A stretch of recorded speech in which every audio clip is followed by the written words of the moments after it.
How's the Josh? Hi sir. How's the Josh? Hi sir. How's the Josh? Hi sir. How's the Josh? Hi sir. दोस्तों पहले तो ये बताओ कि जोश कैसा है। ये वीडियो देखने के बाद में जोश बढ़ा कि नहीं बढ़ा? अब तो 7वें आसमान पर हो जाना चाहिए जोश। जब जिंदगी में आप लोग कोई अचीवमेंट अपनी जिंदगी के नाम करते हो, उस टाइम पर लोग आप लोगों को मानते हैं कि बंदे के अंदर दम है। तो वही चीज़ें आप लोगों को यहाँ पर देखने को मिलेगी। और सेम चीज़ आप लोगों ने अगर बात करें तो चक दे इंडिया मूवी में देखी होगी। अच्छा ये बताओ किस किस ने चक दे इंडिया मूवी देखी है? येस या फिर नो? खासकर मैं वो मूवी रिकमेंड करूँगा लड़कियों के लिए। ये मूवी आप लोग जरूर देखना एक बार ज़िंदगी में, क्योंकि वो इंसान जो आप लोगों को ज़िंदगी में कुछ मानता नहीं है, वो इंसान जो हमेशा आप लोगों को क्रिटिसाइज करता है, वो इंसान जो कि आप लोगों की पोजीशन इस सोसाइटी में आप लोगों को उसके इक्विवेलेंट नहीं मान पाता है, हर एक उस इंसान को जवाब देने का तरीका उस मूवी में दिखाया गया है कि अपने काम से प्यार आप लोगों को करना है। और इसी के साथ में एक और मूवी या फिर किताब आप लोग पढ़ सकते हैं मैरी कॉम जी से रिलेटेड। वो भी शानदार आप लोगों को ज़िंदगी में कुछ ऐसी चीज़ें करा कर जाएगी अगर आप लोग उसको अच्छे से अंडरस्टैंड करोगे कि कितनी भी समस्याएं ज़िंदगी में क्यों ना आ जाए, पर रास्ता हमेशा पैरों के नीचे ही होता है। और ये चीज़ें आप लोगों को देखने को मिलेगी जब जो कोई इंसान साहस के साथ में आगे बढ़ता है। तो हमारे देश की टीम के द्वारा शानदार परफॉर्मेंस दी गई, और कोई ऐसा नहीं कि तुक्का लग गए। भाई साहब उठाकर देखो इस इतिहास, तो आप लोग दांतों तले उंगली दबा लोगे। और सबसे बड़ी बात यहाँ पर यह है, मैं मेल क्रिकेट टीम की बात नहीं कर रहा हूँ जिसके बारे में बहुत वाहवा होती है कि मेल क्रिकेट टीम ने ये कर दिया वो कर दिया, पर फीमेल क्रिकेट टीम के बारे में अक्सर लोग जो है वो बातें नहीं करते हैं। तो यहाँ पर मैं बात कर रहा हूँ फीमेल क्रिकेट टीम के बारे में।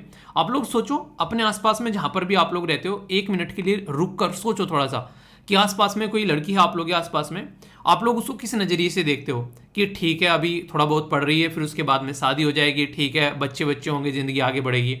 पर लेकिन अगर उसको देखने का थोड़ा नज़रिया चेंज हो जाए कि यार ये आगे चलकर नेशनल लेवल पर क्रिकेट खेल सकती है, तीरंदाजी कर सकती है, कुश्ती लड़ सकती है, या पायलट बन सकती है, आर्मी में या फिर किसी भी फोर्स में जाकर एक बहुत ही अच्छा ओहदा संभाल सकती है, देश की चीफ मिनिस्टर बन सकती है, प्राइम मिनिस्टर बन सकती है, तो देखने का नज़रिया जैसे ही चेंज होगा तो हमारा उसी तरीके से हम लोग फिर रेस्पेक्ट देने लगेंगे।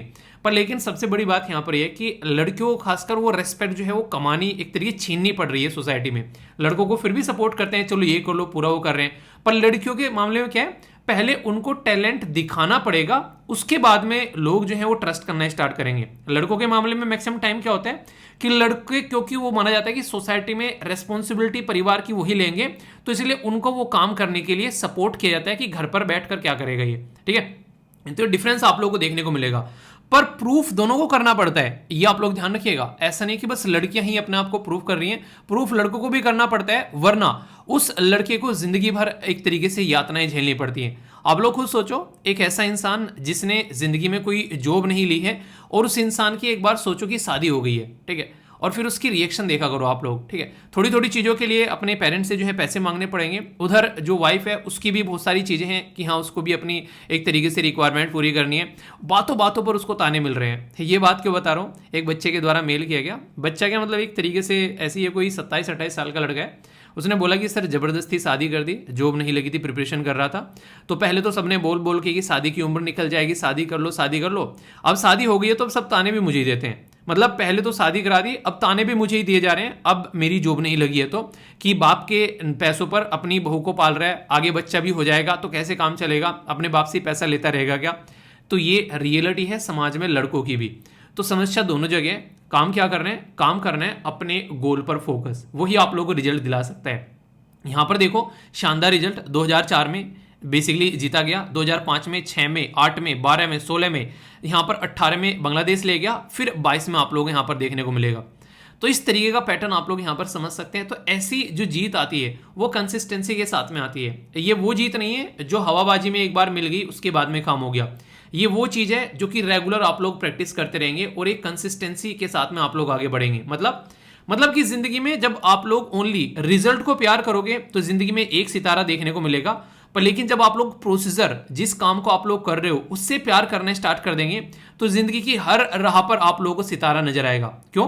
क्योंकि आप लोगों ने जर्नी को एंजॉय करना स्टार्ट कर दिया है। तो जिस इंसान ने भी जर्नी को एंजॉय करना स्टार्ट कर दिया है, इसका मतलब यह है कि वो इंसान जो है वो डिसिप्लिन में आ गया है, मतलब अपने टाइम को अच्छे से यूटिलाइज कर पा रहा है। ये सेंटेंस बड़ा आसान है कि अपने टाइम को अच्छे से यूटिलाइज कर पा रहा है, पर इसके पीछे की जब कहानी आप लोग समझोगे ना तो रियलिटी में आप लोगों को समझ में आएगी कि मैक्सिमम लोग इसी चीज में ग्रसित रहते हैं कि उनको ये समझ में नहीं आता है कि उनको क्या करना है और क्या नहीं करना है। आप लोग खुद सोच के देखो, वैसे तो हम लोग बोलते हैं ना सबके पास में 24 घंटे हैं, मेरे पास में भी 24 घंटे हैं, आपके पास में भी 24 घंटे हैं, पर रियलिटी में ये 24 घंटे हर एक के पास में होते नहीं है। आप बोलो क्या बात कर रहे हो सर, ऐसा भी कुछ होता है? जी हाँ, ऐसा भी कुछ होता है।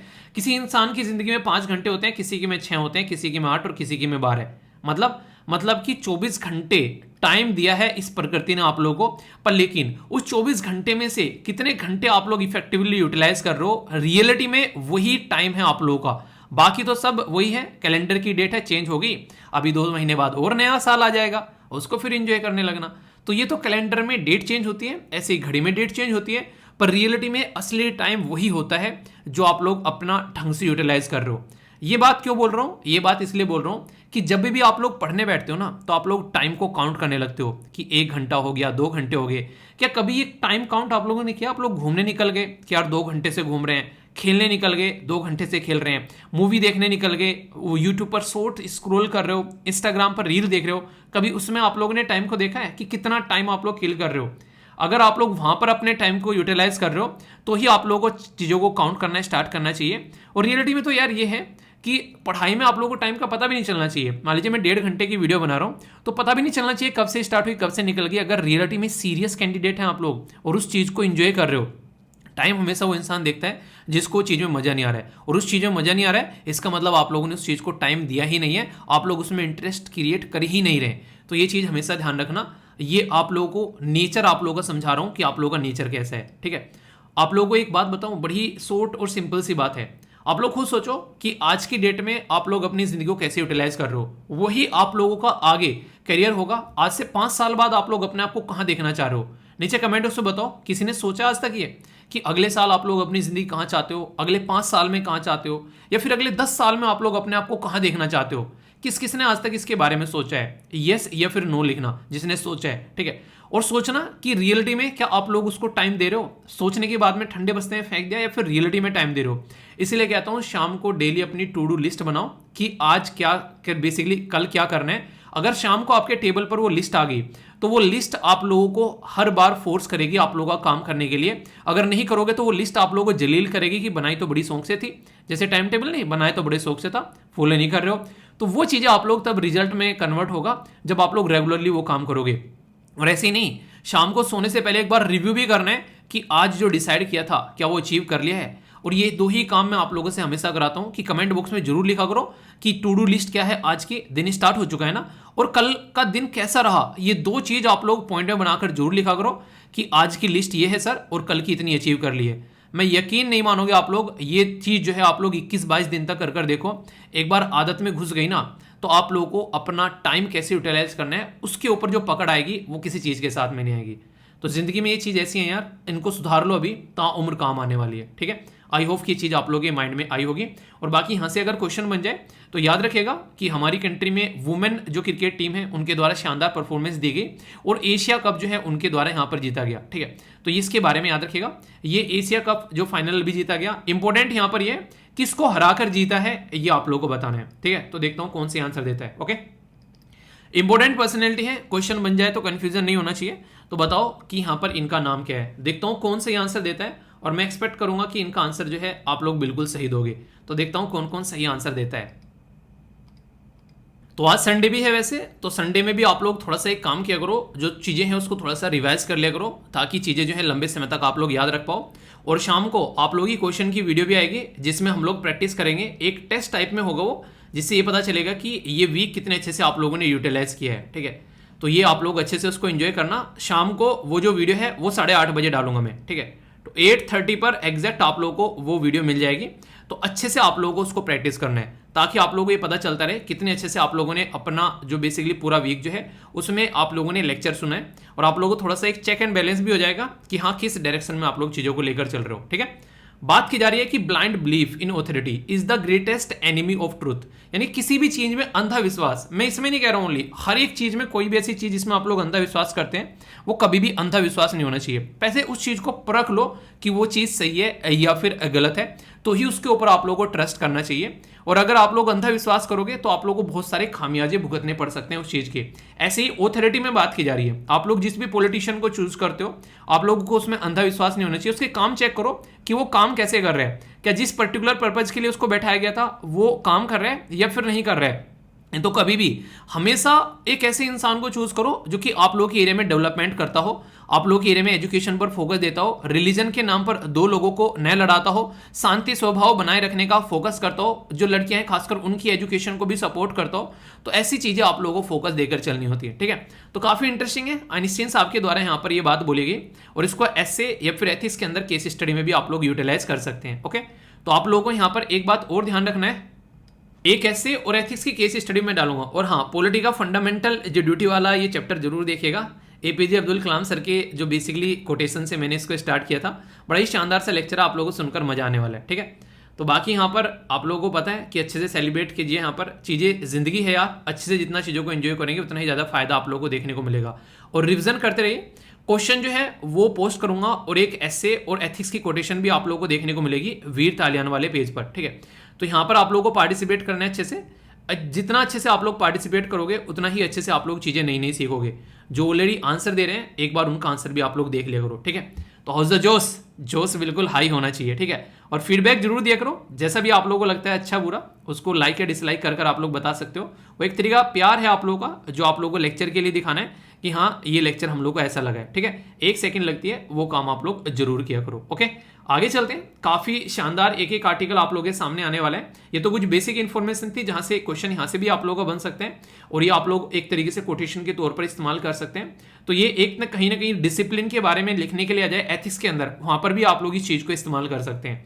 तो ये ऐसी चीजें हैं जो कि आप लोग कहीं ना कहीं अच्छे से इस्तेमाल कर सकते हैं, पर लेकिन वो तब होगा जब उस चीज को आप लोग अच्छे से प्रैक्टिस में लेकर आओगे। ओके, एक कहावत आप लोगों ने सुनी होगी, सत्सैया के दोयरे जो नाविक के तीर, देखन में छोटे लगत घाव करत गंभीर। ये कुछ ऐसी न्यूज है, देखने में छोटी न्यूज होगी पर लेकिन काफी इंटरेस्टिंग और इंपॉर्टेंट न्यूज आप लोग यहाँ पर इसको बोल सकते हैं।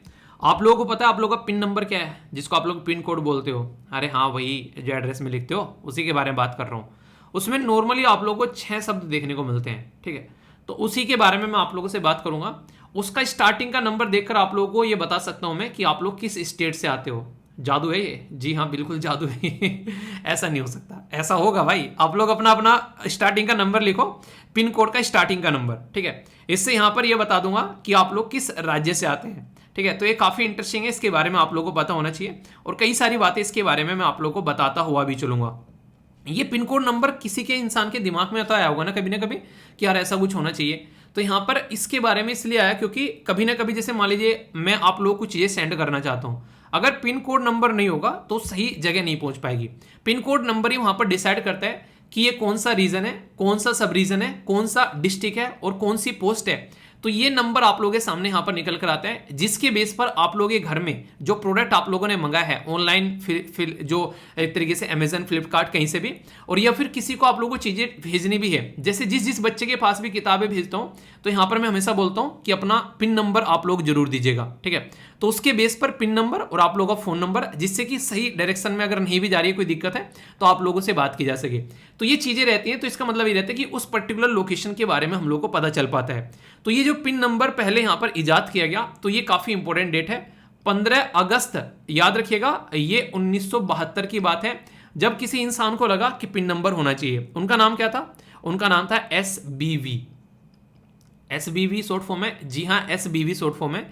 एस से है यहाँ पर श्री राम, वो बेसिकली रामायण वाले राम जी नहीं, जो भगवान राम जी हैं, ठीक है। ये श्री राम इनका नाम है, श्री राम भीकाजी वालिंकर, ठीक है। तो इनका नाम आप लोग याद रखिएगा, श्री राम से याद रख लेना या बेसिकली जो भीकाजी से याद रख लेना, या फिर जो भी एक शब्द आप लोगों को याद रखने में हेल्प करे, ताकि एग्जाम में अगर पूछे तो आप लोगों को पता होना चाहिए। इनको लगा कि यार ये चीजें ऐसी हो रही हैं, इसके ऊपर फोकस देना चाहिए। और सबसे बड़ी बात पता है क्या है, ये एडिशनल सेक्रेटरी थे गवर्नमेंट ऑफ इंडिया के, ठीक है। तो यानी कि ये जो कोड है, अपनी जो पोस्ट पर आप लोग जाकर बैठोगे कल को IAS IPS पे, तो ऐसे ऐसे भी काम आप लोग कर सकते हो कि आगे चलकर आप लोगों के बारे में लोग पढ़ें। तो इनके द्वारा एक तरीके से यहाँ पर बेसिकली बोला गया कि ऐसा कुछ होना चाहिए, और एक सिस्टम इंट्रोड्यूस किया गया हमारी कंट्री में। कौन सी मिनिस्ट्री के अंडर में? मिनिस्ट्री ऑफ कम्युनिकेशन के अंडर में। तो ये ऐसा सिस्टम यहाँ पर इंट्रोड्यूस किया गया ताकि कंफ्यूजन को खत्म किया जा सके कि कहां पर कौन सा सामान हम लोग को भेजना है। और सिमिलर प्लेसेस के नाम आप लोगों को देखने को मिलते हैं, जैसे हैदराबाद आप लोगों को इंडिया में भी देखने को मिल रहा है, ठीक है। हैदराबाद नॉर्मली आप लोग सर्च करोगे तो इंडिया में आप लोगों को देखने को मिलेगा, और हैदराबाद आप लोगों को पाकिस्तान में भी देखने को मिलेगा। तो मैंने इंडिया और पाकिस्तान की बात कर ली। आप लोगों को इंटरेस्टिंग चीज बताऊं, आप लोगों को देश के अंदर ही एक जैसे नाम आप लोगों को कई सारे एरिया के देखने को मिल जाते हैं, ठीक है। कई सारे लोकल एरिया के नाम नहीं होते हैं, पर्टिकुलर नगर लगा देते हैं उसके पीछे, तो कई सारे सेम नाम होते हैं, तो एड्रेस में काफी दिक्कत होती है। याद आ रहा है एक न्यूज मैंने बताई थी कि किसी ने बेसिकली एड्रेस में UK लिख दिया, और वो था बेसिकली उत्तराखंड को शॉर्ट फॉर्म में, और उसका जो पोस्टल था वो वहां पर UK यानी कि यूनाइटेड किंगडम में पहुंच गया। तो ये सारी ऐसी भी गलतियां कई बार यहां पर देखने को मिलती हैं। तो बेसिक मुद्दा क्या है, जब तक एक प्रॉपर सिस्टमेटिक एड्रेस यहां पर नहीं आएगा तब तक ये इश्यू देखने को मिलेगा। तो इसीलिए यहां पर आप लोगों के सामने सिस्टम निकल कर आता है। ये मैंने बताया अभी कि 1972 में यहां पर क्या किया गया था, यहां पर 15 अगस्त को ये 1972 में बेसिकली बनाया गया था। तो इसी के चलते यहां पर अभी हम लोग इसके बारे में कुछ बातें करेंगे, जो कि काफी इंपॉर्टेंट चीजें आप लोगों को जानने को मिलेगी। क्यों? क्योंकि अभी हम लोग कहां बैठे हुए हैं, हम लोग बैठे हैं 2022 में। तो यहां पर ये जो है बेसिकली इसकी क्या सेलिब्रेट की जा रही है, गोल्डन जुबली सेलिब्रेट की जा रही है, जब हम लोगों ने इसको बनाया था। कोई भी ऐसी चीज जिसको बनाने के 25 साल 50 साल 100 साल 200 साल 150 साल ऐसे कुछ हो, उसके ऊपर अक्सर एग्जाम की लार टपक जाती है और वो उससे क्वेश्चन बना देता है। तो आप लोगों को समझना पड़ेगा कि एग्जाम कहां कहां पर लार टपका सकता है, और वो कैसे आएगा, जब आप लोग अच्छे से चीजों को समझोगे और प्रैक्टिस करोगे। अब इंटरेस्टिंग चीज क्या है, मैं आप लोगों को बता सकता हूं, अगर आप लोगों का पिन कोड 1 से स्टार्ट हो रहा है तो इसका मतलब ये आप लोग दिल्ली, हरियाणा, पंजाब, हिमाचल प्रदेश, जम्मू कश्मीर, लद्दाख या चंडीगढ़ से आते हैं। अगर आप लोगों का पिन कोड 1 से स्टार्ट हो रहा है, इसलिए मैंने कहा था कि बताना कि आप लोगों का पिन कोड किस नंबर से स्टार्ट हो रहा है। तो 1 से स्टार्ट हो रहा है तो इसका मतलब आप लोग इससे आते हैं, ठीक है। लिखना आप लोगों का नाम बताना, नाम मतलब एक तरीके से नंबर लिखना 1 2 3 4 देखता हूं पता चलेगा इससे, ठीक है। दूसरा यहां पर उत्तर प्रदेश, उत्तराखंड, अगर आप लोगों का पिन कोड जो है वो 2 से स्टार्ट होता है। अब मेरा मत पूछने लग जाना, ठीक है। आप लोग अगर 3 से स्टार्ट होना है, राजस्थान, गुजरात, दमन एंड दीव, दादर एंड नगर हवेली आप लोगों को देखने को मिलेगा। 4 से स्टार्ट होता है तो यहां पर महाराष्ट्र, गोवा, मध्य प्रदेश और छत्तीसगढ़ आप लोगों को नजर आएगा। 5 से स्टार्ट होता है तो तेलंगाना, आंध्र प्रदेश या कर्नाटक आप लोगों को देखने को मिलेगा। तेलंगाना और आंध्र प्रदेश तो एक ही जगह आएंगे, क्योंकि आप लोगों को पता है सेपरेट करके बनाए गए।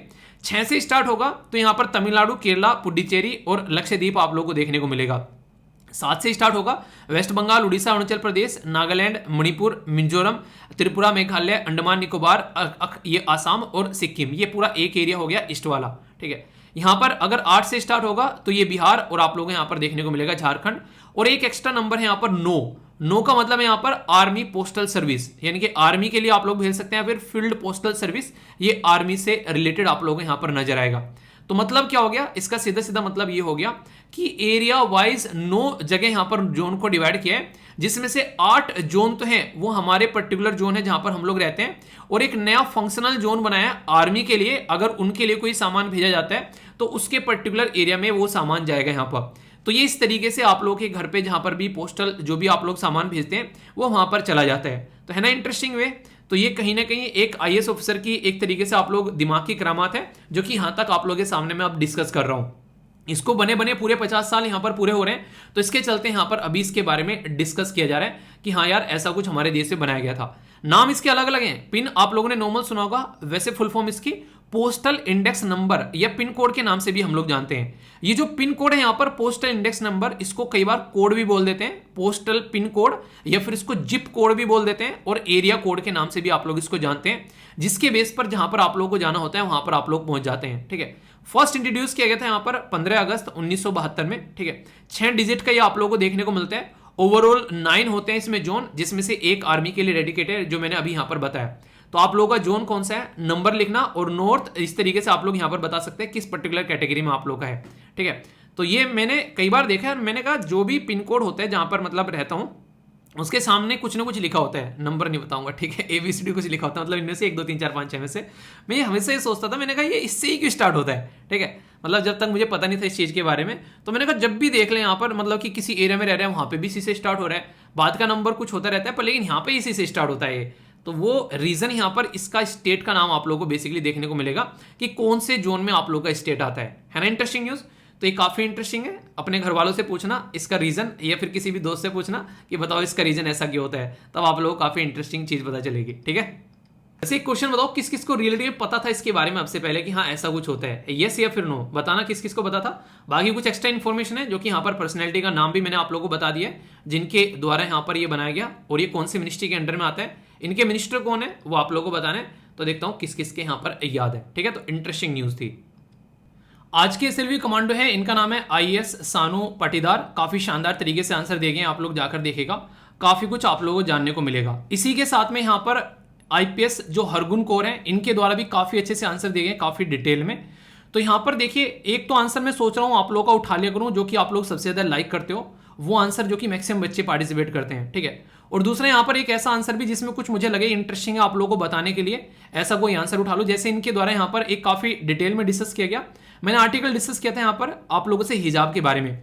तो इन्होंने कुछ ऐसी बातें बताई हैं जो कि अच्छी बातें हैं, आप लोगों को पता होना चाहिए कि हिजाब का जो मुद्दा है वो जैसे वहां पर आप लोगों को देखने को मिलेगा मेनली जो लड़कियां फॉलो करती हैं। ऐसी सिख कम्युनिटी के अंदर में इनके द्वारा बताया गया है कि बेसिकली यहाँ पर कंपलसरी जो है ना, यहाँ पर टर्बन वगैरह ये सारी चीजें अगर देखा जाए तो मेल कम्युनिटी के अंदर आप लोगों को ज्यादा ही देखने को मिलेगी, ना कि फीमेल। और फीमेल की जिंदगी में इसको एसेंशियल पार्ट भी नहीं माना जाता है। ठीक है, जैसे हिजाब और बुर्के की बात आप लोग कर रहे हैं, पढ़ना काफी डिटेल में इनके द्वारा अच्छे से बातें बोली गई, मुझे पर्सनली काफी अच्छा लगा, आप लोगों को भी जानकर अच्छा लगेगा। तो इसको आप लोग एक बार जरूर नजर में से निकालना। तो कुछ भी ऐसा लगे किसी रिलीजन के बारे में पढ़ा रहा हूं और आप लोग उस पर्टिकुलर रिलीजन से आते हैं और मुझे आप लोगों को लगता है गाइड करना है, तो आप लोग मुझे गाइड कर सकते हैं वहां पर कि हाँ सर इसमें ये भी हो सकता है। ठीक है, और बाकी बहुत ही डिटेल में आंसर दिए गए यहाँ पर दोनों के द्वारा।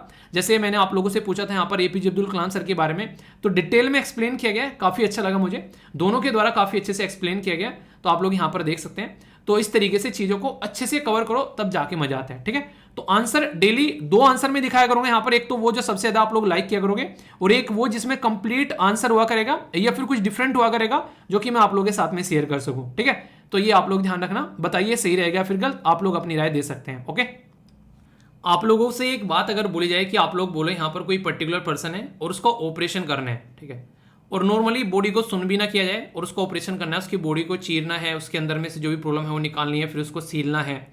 अगर ये एनेस्थीसिया यूज न किया जाए तो क्या आप लोग समझ सकते हैं कितनी खतरनाक चीज है यहाँ पर ये, मतलब बिना बॉडी को सुन किए हुए उसकी बॉडी में ऑपरेशन करना स्टार्ट कर देना, तो अपने ही आप में कितनी खतरनाक चीज होगी। तो सबसे पहले जब यहाँ पर एनेस्थीसिया के बारे में स्टडी की गई तो ये काफी एक ऐसी चीज लगी कि जिससे दुनिया जो है बदल के रख दी, यानी कि मेडिकल जो फील्ड है उसमें काफी बड़ा चेंज आया यहाँ पर इस एनेस्थीसिया की वजह से। 16 अक्टूबर को यहाँ पर ये बेसिकली डे सेलिब्रेट किया था इसके बारे में, और यहाँ पर anaesthesia and children caring for your kids, तो ये एनेस्थीसिया के बारे में बात की जा रही है। बच्चों को भी कई सारी बीमारी देखने को मिलती है, और आप लोगों को याद होगा एक आर्टिकल मैंने डिस्कस किया था कि आजकल प्रेग्नेंट वुमेन जो होती हैं तो उनकी नॉर्मल डिलीवरी न होकर बेसिकली उनके ऑपरेशन किए जाते हैं, सिजेरियन बेसिकली डिलीवरी की जाती है। तो उसके अंदर में एनेस्थीसिया का जो रोल रहता है वो काफी बड़ा रोल आप लोगों को यहाँ पर देखने को मिलेगा, और उस आर्टिकल में काफी डिटेल में मैंने डिस्कस किया था कि किस तरीके से आज के डेट में जो खासकर प्राइवेट हॉस्पिटल हैं वो चाहते ही नहीं है कि नॉर्मल डिलीवरी हो जाए, क्योंकि नॉर्मल डिलीवरी में उनको इतना पैसा नहीं मिलता है जितना उनको सिजेरियन डिलीवरी में पैसा देखने को मिलता है। तो वहां पर एनेस्थीसिया जो है वो काफी इंपॉर्टेंट रोल प्ले करता हुआ नजर आता है, खासकर सिजेरियन डिलीवरी के अंदर में।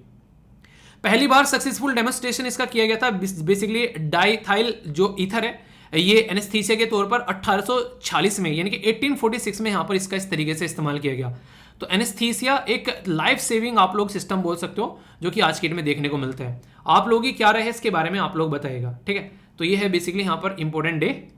आज की डेट में बहुत सारे बच्चे, बुजुर्ग, महिलाएं एक चीज से परेशान है, वो है रीढ़ की हड्डी में दर्द होना।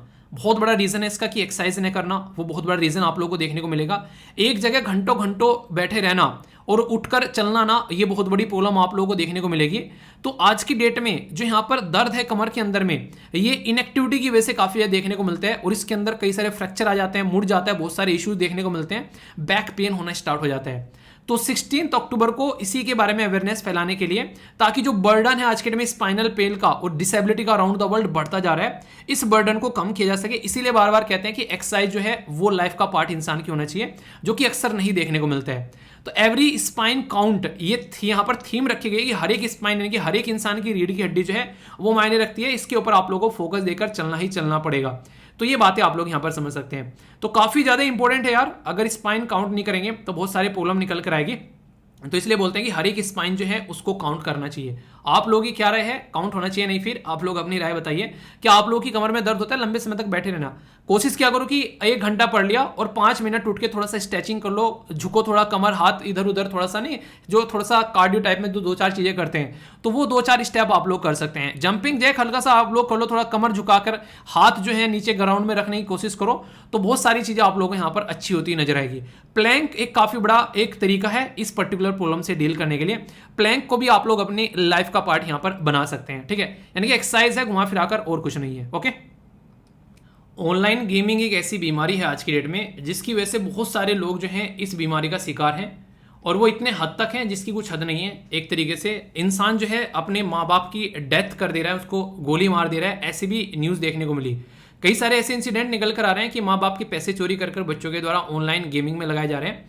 तो ये बहुत ही बड़ी मार्केट यहाँ पर बन चुकी है। तो बात की जाती है क्या इसको रेगुलेट करना चाहिए या फिर इसको बंद कर देना चाहिए, ठीक है। इसके ऊपर क्वेश्चन भी है, should we regulate online gaming, analyse the multi dimensional challenge pose by the online gaming.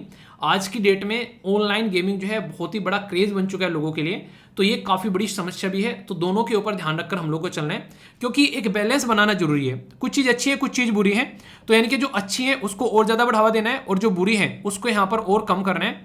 एक बैलेंस बनाने वाली बात यहाँ पर ये निकल कर आती है। तो उसी बैलेंस के बारे में यहाँ पर बात की जा रही है ऑनलाइन गेमिंग को लेकर, ठीक है। आप लोग क्या लगता है वैसे, अगर मैं आप लोगों से पूछूं ऑनलाइन गेमिंग के बारे में कि इसको कैसे लेकर चलना चाहिए? अभी यहाँ पर क्यों न्यूज़ में यहाँ पर अगर बात करें तो ये काफी इंपॉर्टेंट टॉपिक बन जाते हैं यहाँ पर। बेसिकली जीएस पेपर 2 के अंदर आप लोग और 3 के अंदर भी देख सकते हैं गवर्नमेंट पॉलिसीज या फिर इन चीजों को लेकर।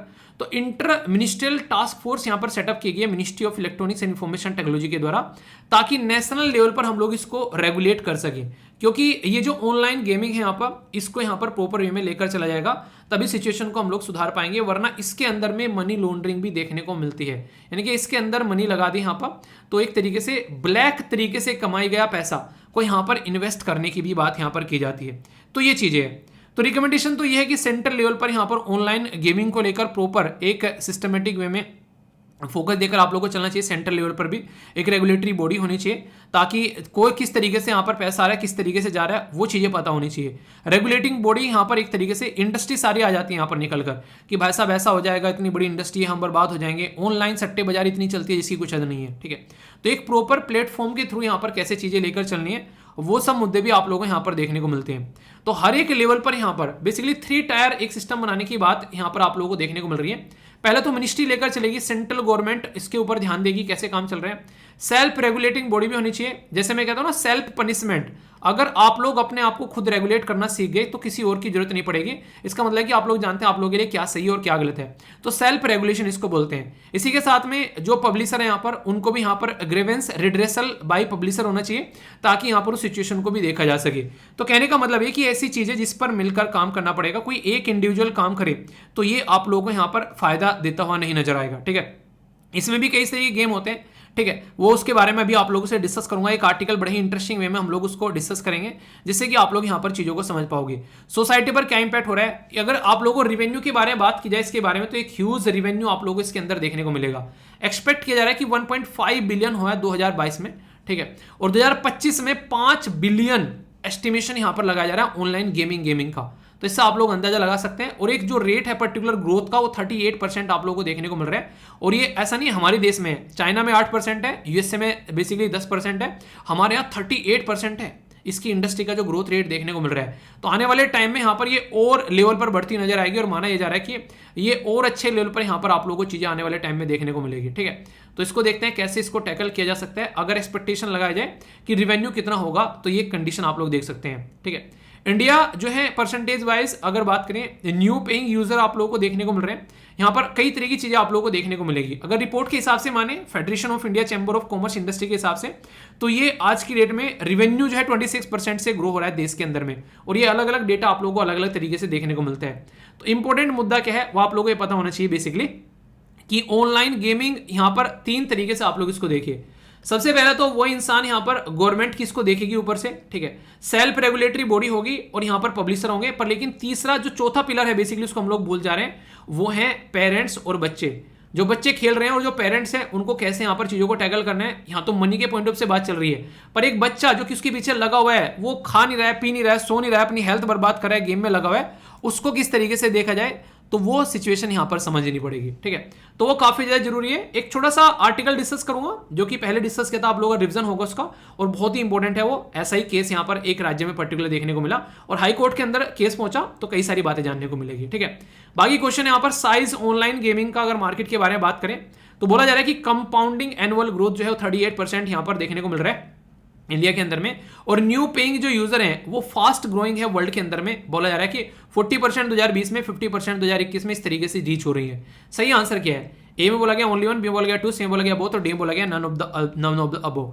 तो सही आंसर आप लोगों को बताना है, तो सही आंसर क्या है? वो है सी, जो कि अभी डिटेल में आप लोगों से डिस्कस किया, ठीक है। तो कंफ्यूजन नहीं होना चाहिए। अब क्वेश्चन का आंसर तब देंगे आप लोग जब यहां पर पूरी वीडियो सुनना। अभी यहां पर जो आगे आप लोगों को डिस्कस करने जा रहा हूं एनिमेशन की फॉर्म में होगी, पर लेकिन आप लोग इसको एंजॉय करोगे और इसके बाद में फिर आप लोग ये क्वेश्चन भी अच्छे से अटेम्प्ट कर पाओगे, ठीक है। आप लोग पूरा टॉपिक बहुत ही अच्छे से समझ पाओगे। तो ये 2 टॉपिक का एक कॉम्बिनेशन आप लोग बोल सकते हो, ओके।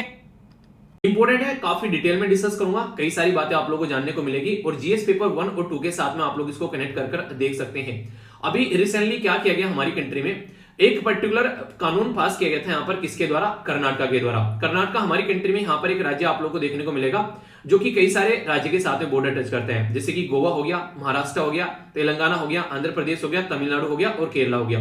तो सबसे इंपॉर्टेंट तो यही बन जाता है कि आप लोगों से मैप बेस्ड क्वेश्चन बन जाए कि कर्नाटक को कितने राज्य टच करते हैं, तो ये आप लोगों को पता होना चाहिए, ठीक है। अब मुद्दा क्या है वो समझ लेते हैं। मुद्दा यहां पर यह कि रिसेंटली अभी यहां पर 14 फरवरी यानी कि वैलेंटाइंस डे वाले दिन यहां पर कर्नाटक हाई कोर्ट के द्वारा एक डिसीजन दिया गया। तो उस डिसीजन में कर्नाटक हाई कोर्ट के द्वारा क्या किया गया, जो कर्नाटक पुलिस अमेंडमेंट एक्ट था 2021 का, ठीक है, उसमें क्या था, ऑनलाइन अगर कोई गेम खेलता है तो उसके ऊपर बैन लगाया गया था। तो कर्नाटक हाई कोर्ट ने यहां पर क्या किया, इनके इस एक्ट के ऊपर बेसिकली यहां पर बैन लगा दिया। यानी कि ये जो एक्ट है यहां पर, ये अगर किसी को ऑनलाइन गेम खेलने से रोकता है तो ये एक्ट जो है वो सही नहीं है। आप लोग बोलोगे ऐसा क्यों? क्योंकि आज की डेट में देखिए बच्चे जो है ना गेम्स के पीछे काफी हद तक परेशान रहते हैं, आप लोगों ने देखा भी होगा। तो हाईकोर्ट का ये मानना है कि गेम के पीछे जो बच्चे परेशान रहते हैं, एक तो अपनी जिंदगी बर्बाद कर रहे हैं, अपना टाइम बर्बाद कर रहे हैं, और कई बार क्या रहता है, नॉर्मली आप लोगों ने देखा होगा ऑनलाइन अगर कोई खेल रहा है तो उसमें पैसे भी लगाए जाते हैं, ठीक है, एक तरीके से सट्टेबाजी चल जाती है वहां पर। तो इन सब चीजों को ध्यान में रखते हुए इनके द्वारा कानून बनाया गया था और इसके चलते यहां पर जो ओल्ड फॉर्मेट जो भी जितने ऑनलाइन गेम का चाहे कोई भी फॉर्मेट क्यों ना हो उसको सबको बैन कर दिया। तो ये कौन कौन से फॉर्मेट होते हैं? 2 फॉर्मेट काफी इंपॉर्टेंट है जिसके बारे में मैं आप लोगों से बात करूंगा और आप लोगों से क्वेश्चन भी डायरेक्ट पूछा जा सकता है अगर आप लोगों से कोई पूछे इनके बारे में, ठीक है। देखिए 2 चीजें होती हैं, एक तो होता है बेसिकली गेम ऑफ स्किल, याद रखिएगा इन दोनों टर्म्स को, एक होता है गेम ऑफ स्किल और दूसरा होता है बेसिकली गेम ऑफ चांस। यानी कि गेम ऑफ स्किल और गेम ऑफ चांस मतलब क्या है इसका? मतलब यहां पर यह कि अगर कोई पर्टिकुलर पर्सन के अंदर स्किल है उस गेम को खेलने के लिए स्किल की रिक्वायरमेंट होती है। जैसे कि अगर मैं बोलूं आप लोगों को ऑनलाइन चेस खेलना है तो स्किल की रिक्वायरमेंट पड़ेगी, ठीक है।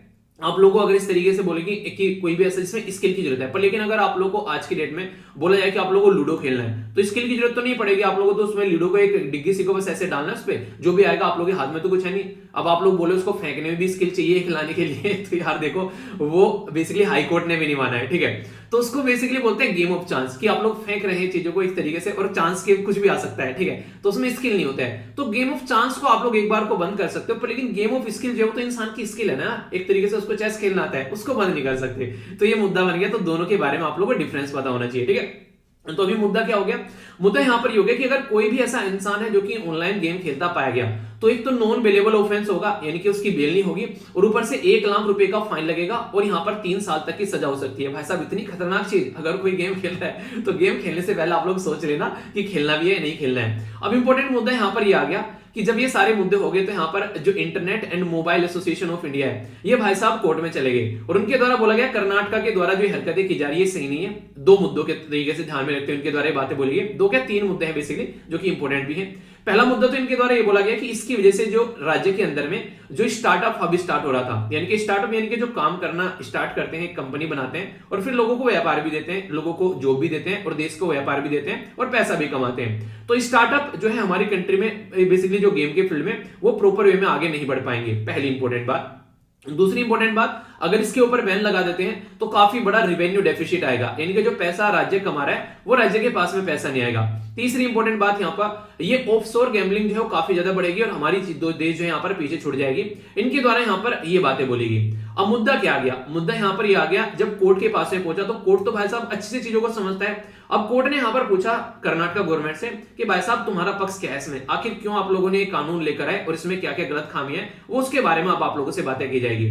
अब जुडिशियल जब स्क्रूटनी की गई, यहाँ पर जुडिशियल स्क्रूटनी मतलब उसको एक्ट को, कानून को देखना कि ये कानून सही है या फिर नहीं सही है। मतलब कैसे देखते हैं, बेसिकली हमारी कंट्री में संविधान है, संविधान के हिसाब से देखते हैं कि लोगों के अधिकार का हनन तो नहीं हो रहा है जो कानून बनाए, और अगर हनन हो रहा है तो फिर यहाँ पर उसको साइड में रख देते हैं कि भाई साहब इसको आप लोग डस्टबिन में डाल दो।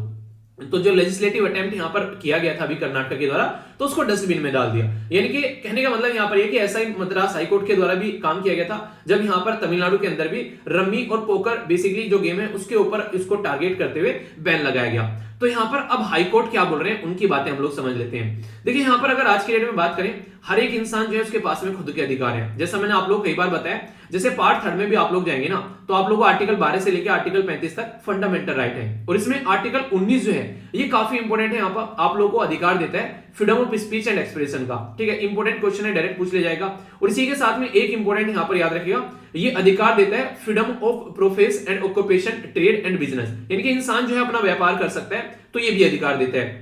तो अगर कोई अपना एंजॉय कर रहा है गेम वगैरह, तो उसको बेसिकली जिंदगी जो है वो एंजॉयमेंट में चल रही है, तो अगर वो फ्री स्पीच एंड एक्सप्रेशन का अधिकार ले रहा है। और आर्टिकल अगर बात करें 21 के अंदर अगर आप लोग जाएंगे तो राइट टू लाइफ है। राइट टू लाइफ मतलब एक इंसान अपनी लाइफ को अपने हिसाब से यूज कर सकता है, कैसे उसको यूज करना है, गेम खेलना है नहीं खेलना है। तो ये दोनों अधिकार फंडामेंटल राइट का हनन हो रहा है यहाँ पर, पहली बात। दूसरा, अगर कोई व्यापारी अपना व्यापार करना चाह रहा है तो आप लोग उसको व्यापार नहीं करने दे रहे, यानी कि ऑनलाइन जो गेम बनाने वाली कंपनी है उनके व्यापार में भी आप लोग हनन डाल रहे हैं, तो ये बिल्कुल गलत तरीका है। इस चीज को आप लोग ऐसे नहीं कर सकते। और आप लोग क्या कर रहे हैं, पापा बनने की कोशिश कर रहे हैं, यानी कि पैटर्नलिस्टिक रोल आप लोग प्ले कर रहे हैं कि बच्चों को नहीं, माँ बाप बोलते हैं कि गेम बंद कर दो, अब सो जाओ, रात हो गई है, ऐसा नहीं करना चाहिए। ये आप लोगों के बेसिकली अधिकार क्षेत्र में आते ही नहीं है। ठीक है, और दूसरी बात इंपॉर्टेंट जो मैंने अभी आप लोगों को बताई कि यहां पर अगर बात करें तो गेम ऑफ स्किल होता है और गेम ऑफ चांस होता है। गेम ऑफ चांस को तो चलो समझ में आता है, आप लोग बंद कर देते हो, पर लेकिन स्किल को बंद करने का अधिकार आप लोग किसने दे दिया। ठीक है, ये तो इंसान की स्किल है, उसको तो आप लोग बंद कर ही नहीं सकते। तो कर्नाटक जो हाईकोर्ट है उसने बेसिकली गवर्नमेंट के द्वारा अपनी आनंदबानी करके बोला कि नहीं, इसकी वजह से पब्लिक लॉ एंड ऑर्डर बेकार हो रहा है। कर्नाटक हाईकोर्ट ने बोला अच्छा जी, ऐसा हमको समाओगे, हमको सिखारिया है तो ये बातें बोली।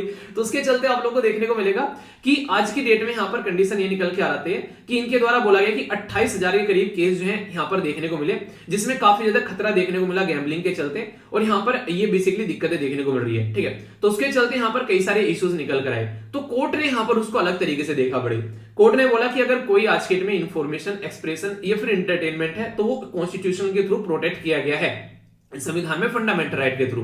अब इंसान को खुद से डिसाइड करने दो, आप लोग उसको अधिकार देते हो ना 18 साल का होते ही वोट डालने का, मतलब उसको इतना भी अधिकार नहीं दोगे कि उसको कौन सा गेम खेलना है। अब उसको खुद से डिसाइड करने दो, उसकी जिंदगी वो खुद बर्बाद हो रहा है, तो आप लोग इस तरीके से स्टेप नहीं उठा सकते। पहली इंपॉर्टेंट बात यहाँ पर बोलेगी। और दूसरा, चलो एक बार को इसकी बात को मान ले, आप लोग लोगों को व्यापार नहीं करने दे रहे, जो लोग अपना व्यापार करना चाहते हैं, तो आप लोग यहाँ पर उसके चलते यहाँ पर एक अलग ही मतलब रोल प्ले कर रहे हैं, और गेम ऑफ स्किल को आप लोगों की स्किल डेवलपमेंट नहीं करने दे रहे हैं, तो ये बातें बोली गई है। और इसी के साथ में यहाँ पर ये एक ही बात है पर दो अलग अलग तरीके से इसको समझाया गया है। बोला यहाँ पर क्या गया बेसिकली कि आज की डेट में गैम्बलिंग को बात करें ना, आप लोग क्या करें, पूरी आप लोगों ने बोल दिया कि ऑनलाइन गैम्बलिंग नहीं खेली जाएगी, पर लेकिन ऑफलाइन गैम्बलिंग के बारे में आप लोग क्या करेंगे, ऑनलाइन तो आप लोगों ने कंट्रोल कर लिया, अब फिर तो ऑफलाइन भी कंट्रोल होना चाहिए। गैम्बलिंग यानी कि सट्टेबाजी जो होती है, तो एक तरीके से तो इस तरीके से बोला गया कि आप लोग मीडियम देख रहे हैं यहाँ पर कि रेगुलेशन का बैन करना है ऑनलाइन, ऑफलाइन के बारे में आप लोग कुछ बोल ही नहीं, तो ये बिल्कुल एक सही तरीका नहीं है। मतलब मुझे तो पसंद आया नहीं, उसने कहा बेसिकली हाईकोर्ट ने आथू मुझे पसंद नहीं आई है। ठीक है, आप लोग कुछ और सटीक रीजन लेकर आओ जिससे मुझे सेटिस्फेक्शन मिल सके। और गेम ऑफ स्किल जो है यहाँ पर ऑनलाइन गैम्बलिंग में ये आप लोग बेसिकली इसको पनिशेबल ऑफेंस बना रहे हो। ठीक है, पर वही बात अभी बोल रहे हैं यहाँ पर अमेंडमेंट जो है वो एक जनरल एग्जेप्शन होना चाहिए, एक जनरल कानून के लिए, यानी कि आप लोगों ने कानून बना दिया, चाहे ऑफलाइन हो चाहे ऑनलाइन हो, सबके लिए हो गया, पर लेकिन आप लोग एक ही पाले में गेंद फेंक रहे हैं, ये बिल्कुल गलत बात है, तो इसको साइड में रखिए। तो ये मुद्दा पूरा बोला गया, ठीक है। तो काफी इंपॉर्टेंट है यहाँ पर। तो गेम ऑफ स्किल जो है यहाँ पर अगर उसमें मनी भी इन्वॉल्व हो जाती है तो इंडिविजुअल की तो फ्रीडम है यही, यहाँ पर बिजनेस भी आ जाता है। तो दो चीजें साथ में आ गई यहाँ पर, अब इंडिविजुअल भी आ गया और बिजनेस भी आ गया। तो आप लोग इसको इस तरीके से नहीं बोल सकते कि एडिक्टिव होते हैं ऑनलाइन गेम और ये सब चीजें। तो इंडिविजुअल की फ्रीडम और चॉइस का आप लोग हनन कर रहे हैं, फंडामेंटल राइट का हनन कर रहे हैं, ठीक है। तो पूरा आर्टिकल काफी इंपॉर्टेंट था यहाँ पर। आप लोगों को गेम के बारे में पता चल गया, कर्नाटक हाईकोर्ट के द्वारा क्या बोला गया, इसी के साथ में यहाँ पर गेम पूरा क्या है यहाँ पर, और internet and the mobile association of India क्या बोल रही है, अपना पक्ष रख रही है। अच्छा, अब आप लोगों से क्वेश्चन पूछा जाता है कि being a citizen of India आप लोगों को रोका जाता है गेम खेलने से, और आप लोगों को क्या लगता है यहाँ पर, अगर आप लोगों से पूछा आप लोग इसके बारे में क्या बोलेंगे, ये सही है या फिर गलत है, आप लोग अपनी राय क्या देंगे बताइए जरा, देखो आप लोग क्या बोलते हैं इसके बारे में। और हाँ, थम्स अप जरूर दिया करो अगर आप लोगों को लगता है चीजें पसंद आ रही है, अपना थम्स अप आप लोग दे सकते हैं। और इसी के साथ में वीडियो के नीचे भी आप लोग कमेंट बॉक्स में बता सकते हैं, अगर आप लोग कोई डाउट हो तो अपना डाउट भी जरूर पूछा कीजिए, ठीक है। आप लोगों ने अक्सर सुना होगा कि जमीनों के ऊपर लड़ाइयां हो जाती हैं, ठीक है, कट्टे निकल जाते हैं लोगों के। जमीन जो है वो हमारी बेसिकली इज्जत के साथ में कनेक्टेड है, और हमारे देश में एक तो जमीन और दूसरा सोना, ये ऐसी चीजें जिसमें लोग एक दूसरे का सर भी काट देते हैं। वो सोने वाला सोना नहीं कह रहा हूं मैं, ये बेसिकली गहने वाला सोना कह रहा हूं मैं, ठीक है। कितना सोना चढ़ा है यहाँ पर बहू के ऊपर, कितना सोना यहाँ पर बहू लेकर आई, ये बड़ा इंटरेस्ट रहता है। उस औरत के पास में इतने गहने हैं, पता है उसके पास में कैसा हार है, ये अक्सर आप लोगों ने देखा होगा घरों में जो औरतें हैं वो बात करती ही पाई जाती हैं। तो रियलिटी में यहाँ पर ये आप लोगों को देखने को मिलता है, इसको इज्जत बेइज्जती की तरीके से देखा जाता है कि यहाँ पर इतना कुछ यहाँ पर ये हो गया। पर लेकिन मैं क्यों बता रहा हूँ, मैं यहाँ पर मेनली जमीन के बारे में आप लोगों से बात करूंगा, लैंड के बारे में। आज की डेट में भी आप लोगों ने देखा होगा कि जमीन को लेकर लोगों की लड़ाइयाँ होती हैं। उसका मेन मुद्दा ये भी रहता है कि काफी सारी चीजें जो हैं वो डिजिटल फॉर्म में हमारे देश में नहीं है, कि ये जो आंकड़ा है ये डिजिटलाइज फॉर्म में यहाँ पर इसको रख दिया गया है। जो आंकड़ा डिजिटल फॉर्म में रख दिया गया है उसका फायदा ये होता है कि वो आंकड़ा जो है पर्टिकुलर डिफाइन रहता है कि हाँ इस इंसान की इतनी एरिया में ये जमीन है, प्रॉपर वो वहां पर छप जाएगा और कभी भी उसको चेक किया जा सकता है, 1 सेकंड लगेगी। तो इसी के ऊपर बात की जा रही है national generic document registration system के बारे में, जिसको शॉर्ट फॉर्म में NGDRS बोला गया, ठीक है। अभी यहां पर सेंट्रल गवर्नमेंट ने पूछा, देखो यार स्टेट भाइयों, अपने अपने एरिया में जहां जहां पर भी आप लोगों को लगता है कि यहां पर ये पर्टिकुलर सिस्टम इंप्लीमेंट करना है, इसको इंप्लीमेंट करना स्टार्ट कर दो, जिसको NGDRS बोला गया है। अगर आप लोग इसको इस्तेमाल करोगे और इसको इंप्लीमेंट करोगे तो लोकल एरिया में काफी ज्यादा फायदा यहां पर देखने को मिलने वाला है। ये किस मिनिस्ट्री के अंडर पर्टिकुलर प्रोग्राम है यहाँ पर, तो यहाँ पर काफी इंटरेस्टिंग है, मिनिस्ट्री ऑफ रूरल डेवलपमेंट के अंदर ये प्रोग्राम देखने को मिलेगा। और मैं आप लोगों को हमेशा बोलता हूं, जब भी किसी मिनिस्ट्री का नाम ले दूं तो आप लोगों को ऑटोमेटिकली स्टार्ट हो जाना है, तुरंत उसके मिनिस्टर का नाम नीचे कमेंट बॉक्स में लिख दिया करो, याद हो जाएंगे आप लोगों को चीजें, ठीक है। तो ये ऐसी चीजें हैं जो कि आप लोगों को पता होना चाहिए, ओके। तो ये किससे रिलेटेड है, यहाँ पर डायरेक्ट क्वेश्चन ये पूछ लेंगे कि इसमें कहीं लिखा तो नहीं है लैंड के बारे में, कहीं पर लैंड के बारे में लिखा है और ना ये लिखा है कौन सी मिनिस्ट्री के अंडर में आ सकता है। तो बड़ा ही प्यारा सा स्टेटमेंट देकर क्वेश्चन आप लोगों से बन सकता है। तो national generic document registration system जो है ये मिनिस्ट्री ऑफ रूरल डेवलपमेंट के अंदर में आता है, और लैंड रिकॉर्ड को डिजिटल फॉर्म में कैसे रखना है उसके ऊपर फोकस इसके द्वारा किया जा रहा है। यानी कि ऑनलाइन बैठकर आप लोग 1 मिनट में सर्च कर सकते हैं कि आप लोगों का जो कौन सा स्पेसिफिक लैंड कहां पर है, ये आप लोग यहां पर सर्च कर सकते हैं और डिजिटल फॉर्म में उसको रजिस्टर किया जा रहा है ताकि डॉक्यूमेंट्स रहें। इसका फायदा क्या होगा, इसके कई सारे फायदे वैसे देखा जाए तो पॉइंट नंबर 1 तो ये होगा कि आइडेंटिफाई किया जाएगा कि इसका ओनर कौन है। जब आइडेंटिफाई कर लिया ओनर कौन है, कल को चलकर अगर कोई जमीन यहां पर गवर्नमेंट को भी खरीदनी है, वहां पर कोई पुल बनाना है, कोई रास्ता बनाना है, कोई रेलवे ट्रैक बनाना है, तो गवर्नमेंट उससे आसानी से यहां पर कॉन्टैक्ट कर पाएगी और उससे वो जमीन खरीद पाएगी। पॉइंट नंबर 3 क्या होगा, अगर पता है ओनर कौन है तो उसका ट्रांसफर जमीन का काफी इजी होगा, एक जगह से दूसरी जगह पर वो जमीन जो है वो जा सकती है। वरना ओनर ही अगर नहीं पता है, यहां पर कंफ्यूजन हो रहा है, तो बहुत सारी प्रॉब्लम यहां पर क्रिएट हो जाती है। तो इसके चलते भी यहां पर ये काफी ज्यादा जरूरी होता जा रहा है। तो यहाँ पर एक तरीके से डॉक्यूमेंट रजिस्ट्रेट जो यहाँ पर रजिस्टरिंग अथॉरिटी ऑनलाइन यहाँ पर ये काम करती है, आप लोगों को नजर आएगी, ताकि एक तरीके से पता चलता रहे कि पर्टिकुलर प्रॉपर्टी का वैल्यू कितना है। ये भी इससे क्या रहेगा, आप लोगों को पता है कि जब आप लोग जमीन खरीदते हो या फिर जमीन बेचते हो तो आप लोगों का एक सर्किल रेट होता है उस पर्टिकुलर रीजन में कि जमीन का भाव क्या है। तो सर्किल रेट जो होता है वो कहीं ना कहीं यहाँ पर ऑनलाइन प्रॉपर्टी का जो एक तरीके से वैल्यू डिसाइड किया जाता है, तो उसमें आसानी हो जाएगी यहाँ पर और ऑथेंटिक रेट पता चल जाएगा। मान लीजिए किसी को अपनी जमीन बेचनी है और उसको अपना बच्चा पढ़ाना है, तो उसको पता रहेगा कि बच्चे को पढ़ाने में इतना पैसा लगना है, तो इतनी जमीन जो है यहाँ से बेची जा सकती है। अक्सर उसको कोई ठगेगा नहीं, ठीक है। नॉर्मली क्या करते हैं लोग ना, मजबूरी का फायदा उठा लेते हैं, किसी को इमरजेंसी में ऑपरेशन कराना है, जमीन बेचनी है, तो भाई इतना ही दे सकता हूं मैं। तो सर्किल रेट आप लोगों को पता रहेगा, तो एक प्रॉपर भाव उस इंसान को मिल पाएगा कि हमारे एरिया में ऐसा कुछ रेट यहां पर चल रहा है। इसी के चलते क्या रहेगा, जो फ्रॉड है, कई बार आप लोगों ने देखा होगा, जमीन किसी और के नाम चढ़ा दी और फिर यहां पर अदालतों के चक्कर काटते रहते हैं। लैंड रिवेन्यू कोर्ट के अंदर में इतने सारे केसेस हैं जिसकी कुछ हद नहीं है, जमीन के डिस्प्यूट यानी कि लड़ाई से रिलेटेड। तो उसके ऊपर यहां पर आप लोग चीजें समझ सकते हैं। तो प्रिवेंट करना, ऐसी कोई हरकतें ना हो, उसके ऊपर भी इनका काम रहता है। तो ई जो बेसिकली यहां पर ये पर्टिकुलर ई साइनिंग जो यहां पर ऑफ डॉक्यूमेंट की भी एक फैसिलिटी रहेगी कि जाकर वहां पर साइन करने की जरूरत नहीं है, ऑनलाइन सारी फैसिलिटी आप लोगों को मिल जा रही है। तो ये काफी इंपॉर्टेंट एक सिस्टम आप लोग बोल सकते हैं, जो कि काफी ज्यादा फायदेमंद भी यहां पर देखने को रहेगा, ठीक है। तो इंटरेस्टिंग है, याद रखिएगा, कंफ्यूजन नहीं होना चाहिए। बहुत ही प्यारी और बहुत ही इंटरेस्टिंग न्यूज आप लोग यहां पर ये बोल सकते हैं। फाइबर क्रॉप के बारे में मैं आप लोगों से बात कर रहा हूं। फाइबर क्रॉप्स मतलब जैसे कि अगर नॉर्मल भाषा में अगर आप लोग देखें तो आप लोगों ने सुना होगा जूट के बारे में, यानी कि जो बेसिकली सन बोलते हैं नॉर्मल भाषा में हमारी साइड में उसको, और यहाँ पर कॉटन यानी कि कपास यानी कि ऊन वगैरह भी आप लोग बोल देते हैं जब इससे बनाया जाता है ऊन के प्रोडक्ट, ठीक है। तो जूट का क्या है, अगर किसी को समझ में नहीं आ रहा यार ये जूट है क्या, जिसने देखा नहीं है, तो ये ऐसे बैग जो आप लोग लेकर आते हो ना, ये जूट के बनते हैं, या फिर ये इस तरीके थैले जो आप लोगों को देखने को मिल रहे हैं। और कपड़े तो आप लोगों को जो कपड़े के थैले बनते हैं तो ये तो कॉटन की कैटेगरी में हो गया, सॉक्स वगैरह या फिर टॉवल वगैरह, तो ये कॉटन के आप लोगों को देखने को मिलते हैं। तो यहां से काफी इंटरेस्टिंग इंपॉर्टेंट क्वेश्चन पास्ट में पूछे जा चुके हैं, और इवन अगर एग्जाम में क्वेश्चन आता है कि जूट इंडस्ट्री कहां पर है, जो कि पूछा जा चुका है, और यहां पर कॉटन की इंडस्ट्री कहां पर है, इनकी मिल्स कहां पर है, तो मैप में आप लोग अगर लिखने का टाइम नहीं है, फटाफट यहां पर उसको बता सकते हो। जैसे कि देखो, हमारे देश में पूछ ले सबसे ज्यादा कॉटन प्रोड्यूसिंग स्टेट कौन सा है, अगर आप लोगों से कोई एक अंदाजा लगाकर पूछ ले, तो एटलीस्ट टॉप 1-2 का नाम आप लोगों को पता जरूर होना चाहिए। जैसे ये स्टेट पीसीएस के अंदर बड़ी फ्रीक्वेंटली क्वेश्चन पूछे जाते हैं, ठीक है। और जीजीएस का भी एग्जाम है, ऑल द बेस्ट यार। कई सारे बच्चे बोले थे सर हमारे एग्जाम है, तो जीजीएस का भी जो भी एग्जाम है अच्छे से पेपर देकर आना। आई होप कि आप लोग अच्छे से जो भी पेपर दे रहे हो उसमें दिल लगाकर पेपर दोगे और टेंशन नहीं लिया करते, प्रेशर में नहीं आया करते, क्योंकि ये कोई कुंभ का मेला नहीं है, ठीक है। तो अच्छे से आप लोगों को उसको एंजॉय करना है, ठीक है। तो ये चीजें आप लोग जरूर करिएगा। तो गुजरात के अंदर टॉप है यहाँ पर कॉटन प्रोड्यूसिंग में, महाराष्ट्र दूसरे नंबर पर आप लोगों को देखने को मिलेगा, तीसरे नंबर पर तेलंगाना, और चौथे नंबर पर आप लोगों को आंध्र प्रदेश नजर आएगा, पांचवें नंबर पर आप लोगों को मध्य प्रदेश, और छठे नंबर पर कर्नाटक नजर आएगा। तो 4-5 आप लोग जरूर याद रखिएगा। बाकी पंजाब, हरियाणा और राजस्थान के अंदर भी कॉटन जो है काफी अच्छे से प्रोड्यूस किया जाता है। यानी कि यहां से आप लोग क्या कॉमन सेंस निकाल सकते हैं, अगर कल को कोई क्वेश्चन आप लोगों को अटेम्प्ट करना है और वो बोलने लगे कॉटन प्रोड्यूसिंग जो एरिया है उसमें सबसे पहले आप लोगों को आसाम का नाम दे दे, और फिर आप लोगों को यहां पर बिहार का नाम दे दे, फिर आप लोगों को यहां पर वेस्ट बंगाल का नाम दे दे, और फिर यहां पर गुजरात का नाम दे, तो कॉमन सेंस आप लोगों को पता नहीं है कि यहां पर इनमें से आंसर क्या होगा। पर आप लोगों को ये पता है कि हमारी कंट्री में जितना भी कॉटन उगाया जाता है मैक्सिमम वो वेस्ट रीजन में आप लोगों को देखने को मिलता है। नाम नहीं पता आप लोग गुजरात है, महाराष्ट्र है, क्या नहीं पता है बिल्कुल भी, पर इतना पता है कि वेस्ट साइड में कॉटन ज्यादा उगाया जाता है, ठीक है। तो सबसे टॉप कॉटन प्रोड्यूसिंग राज्य में उसने आसाम का नाम लिख रखा है। आप लोगों को ये भी नहीं पता है कि आसाम है कि नहीं है, पर इतना पता है कि वेस्ट में उगाया जाता है। सीधा सीधा क्वेश्चन आप लोग यहां पर आंसर दे दोगे, गुजरात हो गया।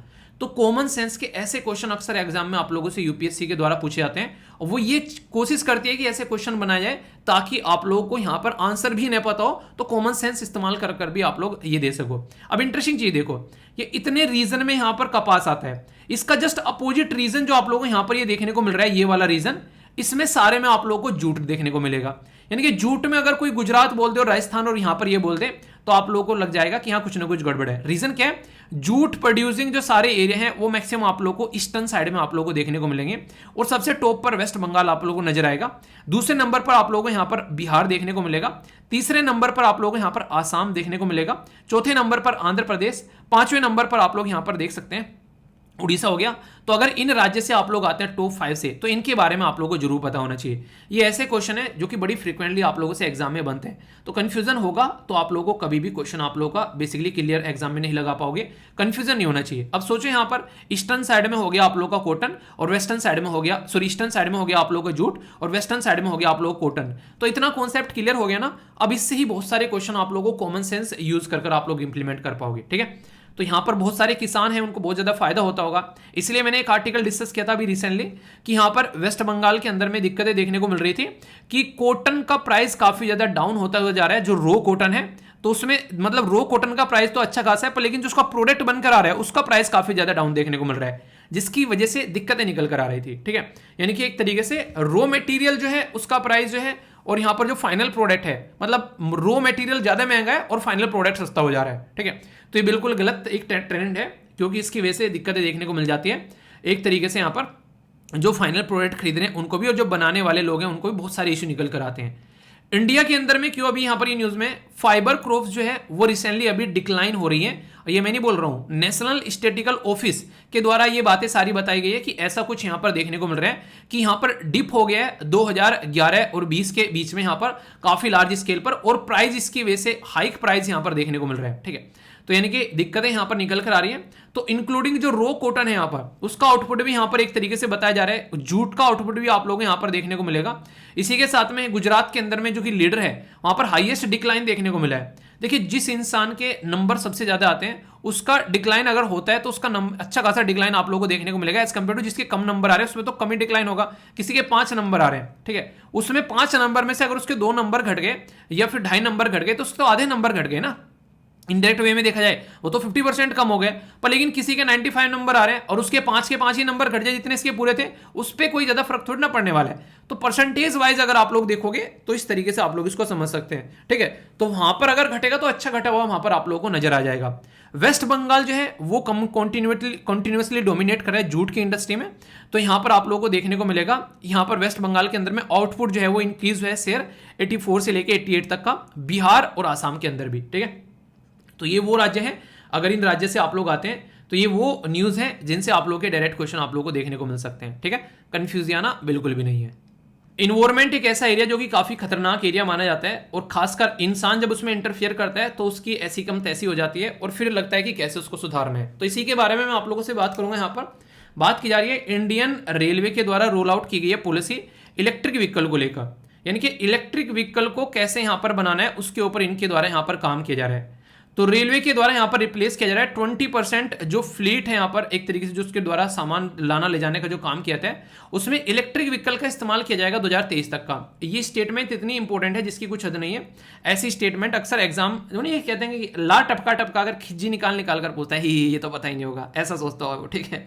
पर आप लोग बोलना हम SLV फैमिली मेंबर है, ठीक है, हम सब कुछ जानते हैं, बोलना कि मैं हूं ना, इस तरीके से। तो यहाँ पर 23% जो है इनके द्वारा, सॉरी 60 इनके द्वारा, देखिए यहाँ पर क्या बोला गया, 20% कवर कर लेंगे 2023 तक का, 60% कवर कर लेंगे 2024 तक का, और 100% कवर कर लेंगे 2025 के एंड तक का।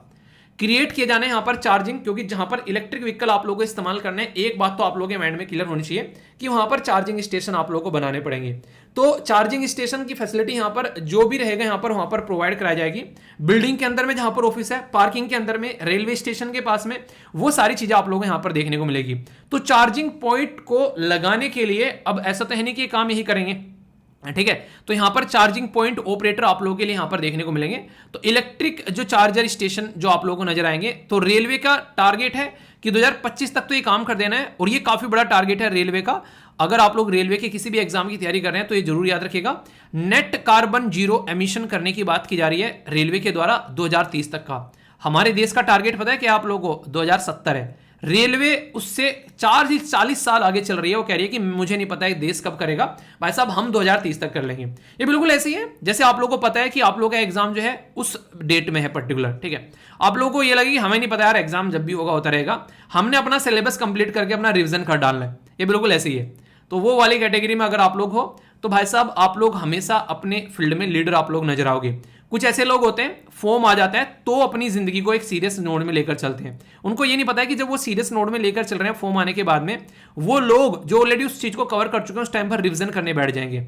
तो सिलेक्शन किसका होगा, जो रिवीजन करने बैठ गए या फिर जो सोच रहे हैं कि कुछ बेसिक किताबें पढ़ लेता हूं अब। तो ये आप लोग खुद डिसाइड कर लीजिए कि आप लोग क्या करना है, ठीक है। तो ये सारी चीजें ऐसी हैं जो कि आप लोग के नेचर के साथ में आप लोग कनेक्टेड होती हुई नजर आएगी। आई होप कि आप लोग इस चीज को समझ रहे होंगे। ओके, इंटरेस्टिंग है यहाँ पर, ये इन्वायरमेंट के साथ में आप लोग इसको कनेक्ट कर सकते हैं। और एक पर्टिकुलर लोकेशन आप लोगों को देखने को मिलेगी। ये बेसिकली कहां पर है, ये आप लोगों को अफ्रीका कॉन्टिनेंट के अंदर जब आप लोग जाएंगे तो यहां पर एग्जैक्ट लोकेशन आप लोगों को नजर आएगी। नाम क्या है इस लोकेशन का, इसका नाम है यहाँ पर अबीदजन, ठीक है। तो यानी कि यहाँ पर जो बेसिकली अबीदजान बेसिकली आप लोग इसको बोल सकते हैं, अबीदजान कन्वेंशन है यहाँ पर। ये किससे रिलेटेड है वो मैं आप लोगों से अभी बात करूंगा जिससे आप लोग समझ पाएंगे। तो पहले लोकेशन आप लोगों को बता दी, लोकेशन आप लोग याद रखिएगा, ठीक है। अभी क्या है यहाँ पर, अभी यहाँ पर ये जो यहाँ पर जिसका नाम है अबीदजान जो सम्मेलन है यहाँ पर, ये बेसिकली एक तरीके से कैसे हम लोगों को प्रोटेक्ट करना है, जो बेसिकली पर्टिकुलर एरिया उसके ऊपर फोकस इनका रहता है, तो इसीलिए इसका नाम रखा गया प्रोटेक्ट, इसी के साथ में conserve, develop the Abidjan convention area, its resources benefit of well being for the people, यानी कि लोगों के फायदे के लिए यहां पर इसके द्वारा काम किया जाता है, ऐसा आप लोग बोल सकते हैं। ये जो कन्वेंशन है, यहां पर कन्वेंशन को वैसे यहां पर basically convention for cooperation in production management development of marine coastal environment of the Atlantic coast of the west and the central African region, ये बताया गया था, ये नाम इसका रखा गया। अब इतना नंबर राउंड कौन याद रखेगा, छोटा सा नाम कर दो, जहां पर कन्वेंशन हुआ था 1984 में, उसके नाम पे रख दो, यहां पर कहानी खत्म हो गई, समझे ना। तो स्मार्ट वे होता है ये काम करने का, ऐसा नहीं कि बैठ के वो नहीं कहते रणछोड़दास छाछड़, पूरा क्या नाम है, तो वो वाली जो है शक्तिमान का पूरा नाम पंडित गंगाधर विद्याधर मायाधर ओमकार नाथ शास्त्री, तो वाला नाम नहीं है, ठीक है, क्या है, थोड़ा सा छोटा सा नाम है गंगाधर, ठीक है, तो वाली चीजें हैं, ओके। तो ये चीजें याद रखिएगा। इसी के साथ में कवर करते हैं यहाँ पर इन्वायरमेंट को, जो भी हमारा आसपास का वातावरण है, कोस्टल एरिया, जो भी आप लोग जो है किनारों पर जो हमारे राज्य हैं, कैसे उसको फोकस करना है, ऐसे ही इंटरनेशनल लेवल पर जहां जहां पर किनारे पर एरिया है लोग रहते हैं। वेस्ट और सेंट्रल और सदर्न अफ्रीकन रीजन पे काफी फोकस है इसका, यहाँ पर जो अफ्रीका कॉन्टिनेंट वाला रीजन है, तो उसके ऊपर काफी अच्छे से यहाँ पर काम किया जा रहा है, तो ये भी आप लोग यहाँ पर समझ सकते हैं, ठीक है। तो बेसिक है, कोई भी कंफ्यूजन इसको लेकर नहीं होना चाहिए, और अगर कंफ्यूजन होगा तो फिर दूर करना है, ओके। तो बेसिक न्यूज थी, डाउट होगा तो बताना, दूर किया जाएगा। ये काफी इंपॉर्टेंट आप लोगों को यहाँ पर देखने को मिलेगा, ये बात करेंगे यहाँ पर बेसिकली ओमिक्रॉन के बारे में, और ओमिक्रॉन में भी यहाँ पर एक कॉन्सेप्ट है जो कि हम लोग बात करेंगे यहाँ पर कन्वर्जेंट इवोल्यूशन के बारे में। कन्वर्जेंट इवोल्यूशन का मोटे मोटे तौर पर अगर मैं आप लोगों को समझाना चाहूं, तो आप लोगों ने सुना होगा नॉर्मली एक पैटर्न कि पहले जो है धरती पर डायनासोर रहा करते थे, वो डायनासोर कन्वर्ट हो के उनकी स्ट्रक्चर चेंज हुई, उसी से जो है वो आज के डेट में चिड़ियाएं बनती हैं, यानी कि उनकी स्ट्रक्चर भी ऐसी है जैसे डायनासोर, जो उड़ने वाले डायनासोर आप लोगों को देखने को मिलते थे, ठीक है।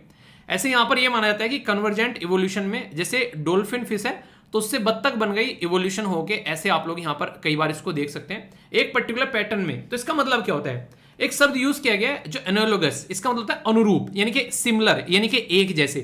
तो यहां पर यह माना जा रहा है जो ओमिक्रॉन है उसमें लगभग 300 के करीब सब वेरिएंट आप लोगों को देखने को मिल रहे हैं, और ये एक तरीके कन्वर्जेंट इवोल्यूशन आप लोगों को यहां पर इनका देखने को मिल रहा है। तो ये जो एक तरीके से इवोल्यूशन होता है, ये अलग अलग तरीके से आप लोगों को देखने को मिलेगा, एक पर्टिकुलर स्ट्रक्चर रहती है, उसमें कुछ ना कुछ आप लोगों को चेंज होता हुआ नजर आएगा, पर लेकिन कॉमन एंसेस्टर रहते हैं, यानी कि बिल्कुल ऐसे बोल सकते हैं कि माँ बाप है, बच्चे उन्हीं के हैं, पर लेकिन उनका बिल्कुल डिफरेंट आप लोगों को रवैया यहां पर देखने को मिल रहा है। तो ऐसे ही इनके माता पिता तो कॉमन ही है यहाँ पर लेकिन जो टाइम टू टाइम कहीं पर टेम्परेचर कैसा है, किसी की बॉडी में घुसने के बाद में कुछ अच्छा फील होता है, वाह क्या स्वादिष्ट खून मिला है, ये तो मजा आ गया, ठीक है। किसी का ये लग रहा है कि अरे यार ये तो खट्टा सा लग रहा है, कड़वा सा लग रहा है, पता नहीं क्या इमली खाता था क्या इंसान, ठीक है।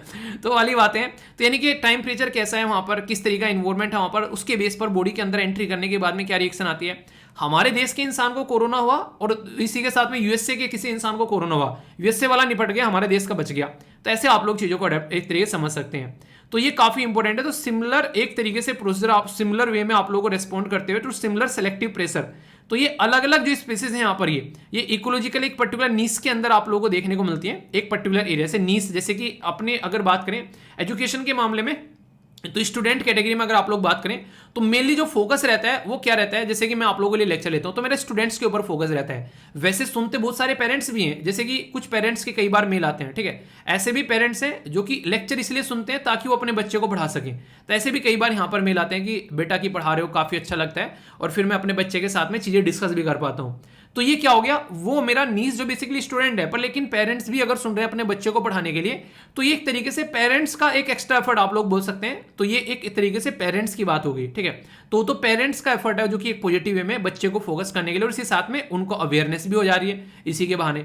तो ये चीजें आप लोग समझ सकते हैं। वैसे ओमिक्रॉन के ऊपर एक छोटी सी वीडियो है 5 मिनट की, जो कि आप लोगों को मैं सुनाना चाहूंगा, बड़ी इंटरेस्टिंग सी है। ये काफी पहले बनाई थी, आप लोगों का रिवीजन भी हो जाएगा। जिसने सुन रखी है वो 5 मिनट इसको फॉरवर्ड कर देना, ठीक है, अगर आप लोगों ने नहीं सुननी है। और जिसको सुननी है तो वो सुनिएगा, काफी इंटरेस्टिंग है, थोड़ा सा आप लोगों को मजा आएगा इसमें, और ओमिक्रॉन के बारे में बेसिक इन्फॉर्मेशन मिल जाएगी। अगर कल को क्वेश्चन बनता है तो कंफ्यूजन नहीं होगा, ठीक है। ओमिक्रॉन वेरिएंट, अगर किसी से बात करूं फर्स्ट टाइम ये ओमिक्रॉन वेरिएंट क्या होता है, तो अगर किसी इंसान ने इसके बारे में बिल्कुल भी नहीं सुना होगा तो उसको ये समझ में नहीं आएगा कि ये आखिर चीज क्या है। तो सबसे पहले तो किसी का नामकरण जो होता है उसके बारे में हम लोग बात करते हैं। तो कोरोना वायरस, जिसको आप लोग SARS-CoV-2 बोलते हैं, तो यहां पर एक तरीके से वायरस, उसी का जो बीमारी का नाम है उसको बोलते हैं कोविड-19। तो SARS-CoV-2 जो कि यहां पर वायरस है, तो उसके वेरिएंट यहां पर नजर आते हैं। जैसे एक फैमिली में कई सारे बच्चे आप लोगों को देखने को मिलते हैं, उसी तरीके से यहां पर जो कोरोना के अगर बात करें, कई सारे वेरिएंट आप लोगों को यहां पर नजर आ रहे हैं बीमारी के, जिसके चलते यहां पर इनके अलग अलग नाम दे दिए गए हैं। तो ये जो नामकरण किया जा रहा है, ये आज से नहीं है, मैंने कहा ना, इससे पहले भी हुआ है। जैसे आप लोगों ने देखा होगा अल्फा, गामा, डेल्टा, बीटा, अब तक का सबसे जो ताकतवर यहां पर है वो है डेल्टा, जिसके बारे में आप लोगों ने कई बार सुना भी होगा कि ये जो है अगर किसी इंसान को हो जाए तो उसको लेकर ही डूबता है। तो इसी तरीके से नामांकन यहां पर ओमिक्रॉन का भी करना था कि आखिर नाम क्या रखा जाए। तो जब नामांकन की बातें यहां पर चल रही थी, उस टाइम पर यह बोला गया कि यार देखो ऑलरेडी यहां पर दो शब्द हैं, अब नेक्स्ट जो यहां पर कतार में एक है NU, ठीक है, और एक है यहां पर XI। तो यहां पर यह बोला गया अगर XI यहां पर रख देते हैं तो दिक्कत देखने को मिलेगी, क्योंकि चाइना के प्रेसिडेंट है जिनका नाम है सी जिनपिंग, तो ये लगेगा कि कोरोना यही है, तो ये कंडीशन यहां पर खराब क्रिएट कर सकती है और किसी कंट्री की इमेज खराब कर सकती है, तो इसलिए इसको ड्रॉप कर दिया। दूसरा NU जो है कई जगह यूज कहता है एज ए न्यू, इसका मतलब कि एक तरीके से न्यू, यानी कि सब नहीं, न्यू हैप्पी न्यू ईयर हो गया, कोई भी अगर न्यू चीज हो रही है उसकी जगह यूज करते हैं, तो कंफ्यूजन हो सकता है। नामांकन करने का बेसिक पर्पज होता है कि वो नाम जो है वो छोटा होना चाहिए, लोग जो है आसानी से उसको अंडरस्टैंड कर सकें, उसको पुकार सकें, ये इस तरीके से नाम यहां पर रखे जाते हैं। सेम इसी पैटर्न में साइक्लोन के नाम आप लोगों को देखने को मिलते हैं, उनके भी नाम इसी तरीके से रखे जाते हैं। तो फिर लगा कि अब क्या कर रहे हैं, तो न्यू भी यहां पर कैंसिल कर दिया और यहां पर XI भी कैंसिल कर दिया। तो फिर जो नेक्स्ट शब्द था यहां पर, ये था ओमिक्रॉन, तो ओमिक्रॉन यहां पर आप लोगों को देखने को मिला। आगे जो भी यहां पर चीजें निकल कर आएंगी उनके भी नाम यहां से निकल कर आएंगे, क्योंकि already alpha, beta, gamma, delta, ये सारे नाम जो हैं वो ऑक्युपाई हो चुके हैं, यानी कि ये अलग अलग वेरिएंट अभी आप लोगों को देखने को मिलेंगे मार्केट में, इनके नाम ऑलरेडी हैं। जैसे अल्फा जो है यहां पर ये है B117, ये यूके से निकल कर आया। निकल कर आने का मतलब ये बिल्कुल भी नहीं है, कतई नहीं है कि वो पर्टिकुलर वायरस जो है वो वहां पे हुआ है, नहीं, ये पहली बार वहां पे आइडेंटिफाई किया गया, ये है इसका मतलब। हमारे देश में डेल्टा आइडेंटिफाई किया गया सबसे पहले 11 मई 2021 में, और एक और है हमारे देश का, यह कप्पा, कटप्पा नहीं कप्पा, तो ये कप्पा जो देखने को मिला इसका मतलब है B16171, तो ये 4 अप्रैल ये यहां पर 2021 में देखने को मिला। तो हमारे देश में ये दो आप लोगों को देखने को मिले। अभी अगर मैं आप लोगों से बात करूं दो कैटेगरी के बारे में जो काफी ज्यादा न्यूज में है, एक को बोल रहे हैं यहां पर वेरिएंट ऑफ कंसर्न। तो वेरिएंट ऑफ कंसर्न में आप लोगों को ये कंडीशन देखने को मिलेगी कि वो जो ट्रांसमिट होता है वो बड़ी जल्दी होता है, उसका एक तरीके से जो बॉडी के अंदर जो इम्यून सिस्टम होता है उसको बर्बाद करने की क्षमता रखता है। और इसी के साथ में अगर बात करें तो यहां पर किसी इंसान को अगर हो जाए तो जो ऑलरेडी अवेलेबल दवाइयां हैं वो उसके ऊपर जल्दी से काम नहीं करती हैं, तो ऐसी सिचुएशन आप लोगों को देखने को मिलेगी। तो ये इस कैटेगरी में अब तक टोटल 5 वेरिएंट आप लोगों को यहां पर नजर आएंगे। पहला है ओमिक्रॉन, जिसको आप लोग शॉर्ट फॉर्म में इसका जो नाम है वो है B11529, तो ये इंपॉर्टेंट है, मैच करने के लिए आ जाता है। पहले सदर्न अफ्रीका बोला गया था कि ये सदर्न अफ्रीका में पाया जाता है, पर लेकिन फिलहाल अभी ये कंफर्म कर दिया गया है कि ये सदर्न अफ्रीका में नहीं, ये साउथ अफ्रीका कंफर्म कर दिया गया यहां पर, तो इसलिए कंफ्यूज मत हो जाना साउथ अफ्रीका और सदर्न अफ्रीका के साथ में। डेल्टा जो है ये हमारे देश में सबसे पहले आइडेंटिफाई किया गया B16172, ये यहां पर इसका नामकरण किया गया, जो कि gamma P1, beta B1351, alpha B117, तो ये यहां पर ब्राजील, साउथ अफ्रीका और ब्रिटेन से निकल कर आए, ये उसी ड्यूरेशन में। तो ये वेरिएंट ऑफ कंसर्न की कैटेगरी में यहां पर रख दिए गए हैं। अगर बात करूं वेरिएंट ऑफ इंटरेस्ट के बारे में, तो ये दो और इंपॉर्टेंट आप लोग यहां पर याद रखते हैं आज की डेट तक का। NU B1621, ये आप लोगों को वेरिएंट ऑफ जो है इंटरेस्ट की कैटेगरी में नजर आएगा, और लैम्डा C37 ये देखने को मिलेगा वेरिएंट ऑफ इंटरेस्ट की कैटेगरी में, जो कि कोलंबिया और पेरू से निकल कर आए, यानी कि ये आप लोगों को साउथ अमेरिका से देखने को मिलेंगे। तो ये कई सारे ऐसे इश्यूज हैं जिनके बारे में आप लोग आइडिया रख सकते हैं, जो कि आगे भी क्वेश्चन आप लोगों से बन सकते हैं। जब हम लोग बात करते हैं यहाँ पर सस्टेनेबल डेवलपमेंट गोल के बारे में, तो जो हेल्थ है वो काफी इंपॉर्टेंट गोल है, और तीसरे नंबर पर उसको रखा गया है कि भाई साहब हेल्थ जो है उसको फोकस कर आप लोगों को चलना पड़ेगा। और ये टोटल मिलाकर 17 सस्टेनेबल डेवलपमेंट गोल है, जिनके अंदर टारगेट हम लोगों ने 169 डिवाइड कर रखे हैं। कैसे?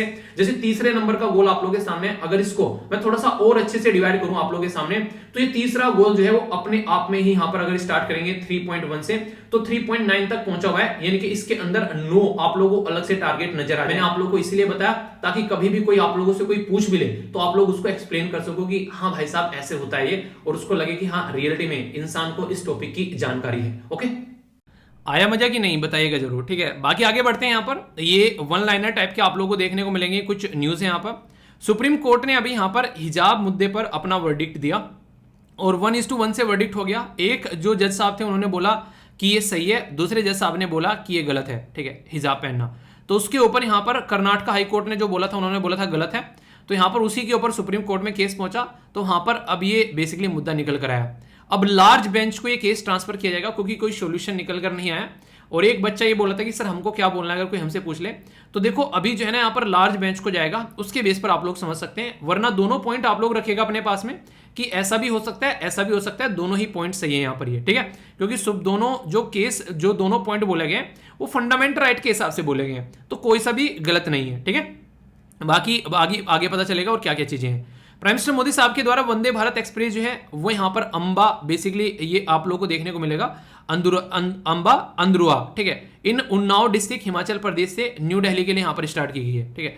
तो अगर आप लोग पर्टिकुलर इस स्टेट से आते हैं तो स्टेट पीसेस में आप लोगों से क्वेश्चन पूछा सकते हैं। वैसे अगर इस स्टेट से नहीं आता है तो हिमाचल प्रदेश से डायरेक्ट न्यू दिल्ली आप लोग बोल देना, ठीक है। हिमाचल प्रदेश में प्राइम मिनिस्टर मोदी जी के द्वारा एक काफी इंपॉर्टेंट क्वेश्चन बन सकता है ऊना के अंदर में। तो ऊना यहाँ पर Indian institute of information technology इनके द्वारा इनोग्रेट किया गया। और हिमाचल प्रदेश के अंदर ही प्राइम मिनिस्टर जो यहाँ पर लॉन्च कर रहे हैं प्रधानमंत्री ग्राम सड़क योजना, ठीक है। तो ये सारी चीजें आप लोग यहाँ पर समझ सकते हैं, जिनसे डायरेक्ट क्वेश्चन भी आप लोग कई बार बनते हैं।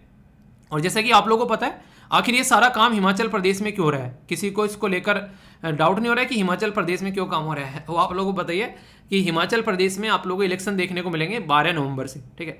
तो कोई भी डाउट इसके लिए नहीं होना चाहिए। तो ये तो नॉर्मल चीजें हैं, ठीक है। आगे चलते हैं। All India conference of law minister and law secretaries, जो सेक्रेटरी होते हैं बेसिकली जो सीनियर IAS ऑफिसर होते हैं, उनकी जो ऑर्गेनाइज कराई गई मिनिस्ट्री ऑफ लॉ के द्वारा और जस्टिस के बेसिकली इनके द्वारा मिलकर लॉ एंड जस्टिस अक्टूबर 14 से लेकर 16 यानी कि आज जो है ये खत्म होने वाली है, ठीक है। तो आप लोगों की न्यूज जो है एडवांस में चल रही है। ये बेसिकली एकता नगर कहां पर, गुजरात के अंदर में आप लोगों को चीजें देखने को मिलेगी। तो ये डायरेक्ट क्वेश्चन आप लोगों से बन सकते हैं। CERT इन यानी कि Indian computer emergency response team और इसी के साथ में power CSIRTS computer security incidents response team in the power sector jointly conduct करा रहे हैं साइबर सिक्योरिटी एक्सरसाइज। जो डायरेक्ट क्वेश्चन बन सकता है कि पावर एक्स किसके द्वारा कंडक्ट की जा रही है और इसका पर्पज क्या है, ये याद रखिएगा। तो सिक्योरिटी के पॉइंट ऑफ व्यू से बेसिकली साइबर सिक्योरिटी को कंट्रोल एक तरीके से बोल सकते हैं, साइबर सिक्योरिटी में एक तरीके से महारत हासिल करने की कोशिश यहां पर की जा रही है। और ये ऐसी नाम आप लोगों को अक्सर एग्जाम में देखने को मिलते हैं। कोई भी एग्जाम देकर आता है ना, पावर एक्स, POWER क्या है, आप लोगों को बोलेंगे कि इलेक्ट्रिसिटी सेक्टर को इंप्रूव करने के लिए, ठीक है।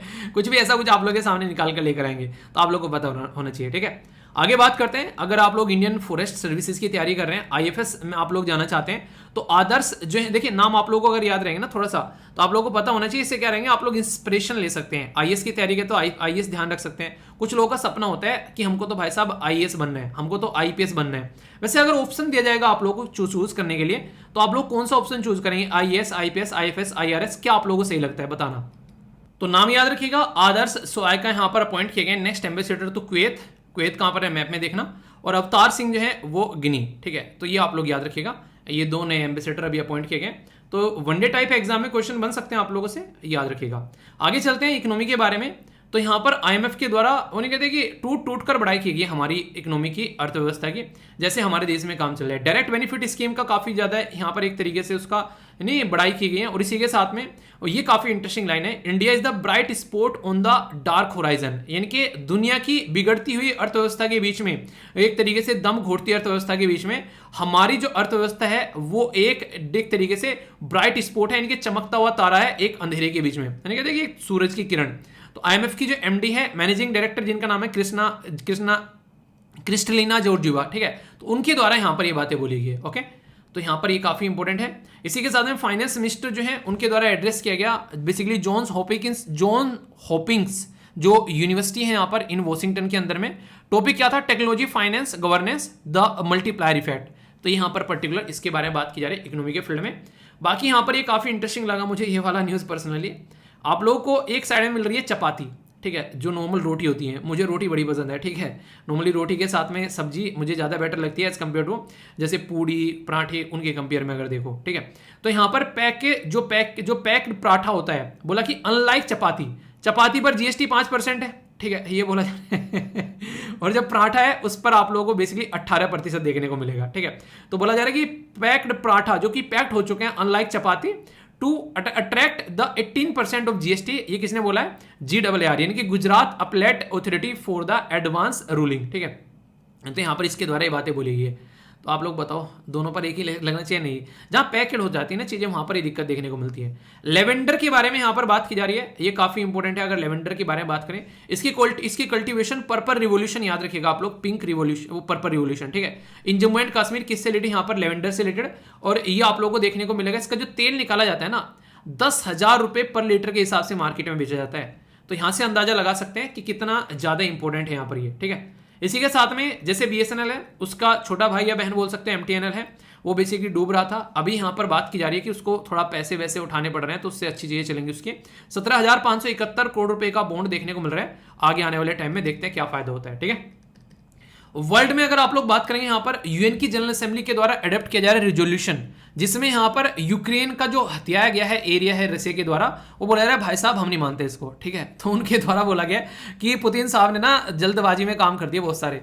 इंडिया से बोले कि तुम भी भाई साहब अपोजिट में वोट डालो। इंडिया ने बोला हमारा दिमाग खराब नहीं है, हम क्यों अपने दोस्त के साथ में लड़ाई करें। तो इंडिया जो है 35 कंट्री के साथ में एब्सटेन कर गया। एब्सटेन का मतलब क्या है? हम बारात में जाएंगे ही नहीं भाई साहब, तुम वहां लड़ो, तुम वहां नाचो, तुम वहां पे गोलियां छोड़ो, हमें कोई फर्क नहीं पड़ रहा है, हमने बारात में जाना ही नहीं है, ठीक है। तो हम बारात में नहीं गए, okay. Wild life population across the globe decline हो गई है, यहां पर ये बोला गया 1970 से लेके 2018 तक का, और ये इसके ऊपर स्टार लगा लेना, ठीक है। ये 69% यहां पर डिक्रीज हो गया, जो कि बहुत बड़ी एक नंबर आप लोग बोल सकते हो, ठीक है। यानी कि हम लोगों ने पृथ्वी के ऊपर ना आतंक मचा रखा है, ऐसा बोल सकते हो आप लोग। तो wild life population across the globe, ये हमारे देश की बात नहीं है, पूरी पृथ्वी की बात कर रहा हूं मैं।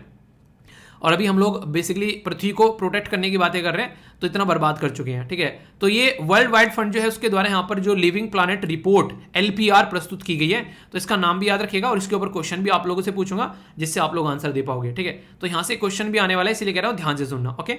6वें नंबर की समिट जो है CICA कॉन्फ्रेंस ऑन, ये बेसिकली इंटरेक्शन, ठीक है। तो ये एंड द कॉन्फिडेंस, यहाँ पर basically confidence building measures in Asia, ये हेल्ड की गई अस्थाना कजाकिस्तान के अंदर में 6 नंबर की। तो जो CICA जो है कहां पर, ये अस्थाना कहां पर है? कजाकिस्तान के अंदर में। कौन से नंबर की थी? 6 नंबर की। ग्लोबल इकोनॉमी, ये बेसिकली एक ऐसा आप लोगों से पूछा जा सकता है कई बार कि किसके द्वारा ये स्टेटमेंट दी गई है, क्वेश्चन के तौर पर भी बना सकते हैं इसको।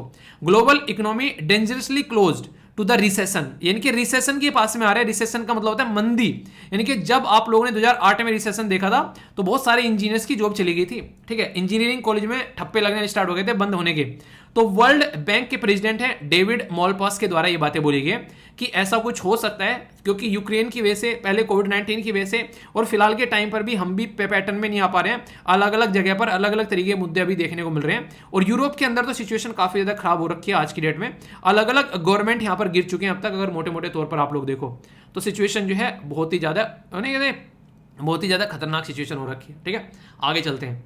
MCQ है यहाँ पर, कल वाले MCQ के आंसर बताना एक तरीके से बताए नहीं थे, तो आप लोगों के लिए आज आंसर बता दूंगा। वैसे आप लोग प्रैक्टिस कर लिया करो, और फिर PDF आप लोगों को टेलीग्राम पर मिल ही जाती है, वहां से आप लोग उनको डाउनलोड कर सकते हैं, ठीक है। चलते हैं आगे। यहाँ पर बोला गया कि हंड्रेड्स ऑफ जो पायलट वेल्स मतलब ऐसी मछलियां, ये ऐसी मछलियां जो हैं, ये एक पर्टिकुलर किनारे यानी कि बीच के ऊपर पड़ी हुई पाई गई एक आइलैंड, जिसका नाम है यहाँ पर पिट आइलैंड, ठीक है। पिट्स एक्ट नहीं था वो, जो आप लोगों ने बेसिकली पढ़ा होगा हिस्ट्री और पॉलिटी दोनों के अंदर में, वो एक तरीके से समझ सकते हैं, उसी के नाम से कनेक्ट कर लेना। आप लोग ये बताना ये आइलैंड कहां पर है, USA, न्यूजीलैंड, जापान या फिर इंडोनेशिया। काफी इंटरेस्टिंग क्वेश्चन है, ऐसे क्वेश्चन आप लोगों से पूछ लें। लोकेशन का भी पूछा जा सकता है, दोनों ही क्वेश्चन बन गए वैसे देखा जाए, अगर यहाँ पर थोड़ा ध्यान से देखोगे। आइलैंड के बारे में पूछ ले तो आइलैंड का क्वेश्चन बन गया, ठीक है। लोकेशन के बारे में पूछ लेना, और इस बेसिकली यहाँ पर ये जो इसके बारे में बात की जा रही है किसकी रीजन की वजह से, तो लगभग 240 के करीब ये पायलट वेल जो है वो किनारे पे पड़ी हुई यहाँ पर पाई गई, ठीक है। पिट्स आइलैंड के अंदर में, कहां पर है? पैसिफिक ओशन के अंदर है। आप लोग कंट्री का नाम भी ना दे तो ओशन का नाम पूछ सकता है, ठीक है। तो यहाँ पर अभी आप लोगों को देखने को मिली, तो इसके चलते यहाँ पर ये न्यूज में आ गया है, ठीक है। तो ये काफी मिस्टीरियस है, ऐसा नॉर्मली रेगुलरली नहीं होता है, पर लेकिन कोई ऐसी एक वेव आई उठाकर इनको यहाँ पर फेंक कर चली गई, तो इस तरीके से आप लोग समझ सकते हैं, ठीक है। आगे चलते हैं।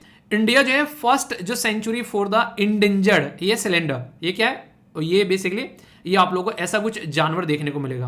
लग रहा है ना इंटरेस्टिंग? किस किसने पहले देखा है? नहीं देखा था देख लो, ठीक है। तो इसकी पहली देश के अंदर में सेंचुरी बनाई जा रही है यहाँ पर, सिलेंडर लोरिस। यहाँ पर कहाँ पर सेटअप की जा रही है, कौन से स्टेट यूनियन टेरिटरी में बताना है। यहाँ पर आसाम, तमिलनाडु, गोवा या फिर कर्नाटका, ठीक है। सही आंसर देना है।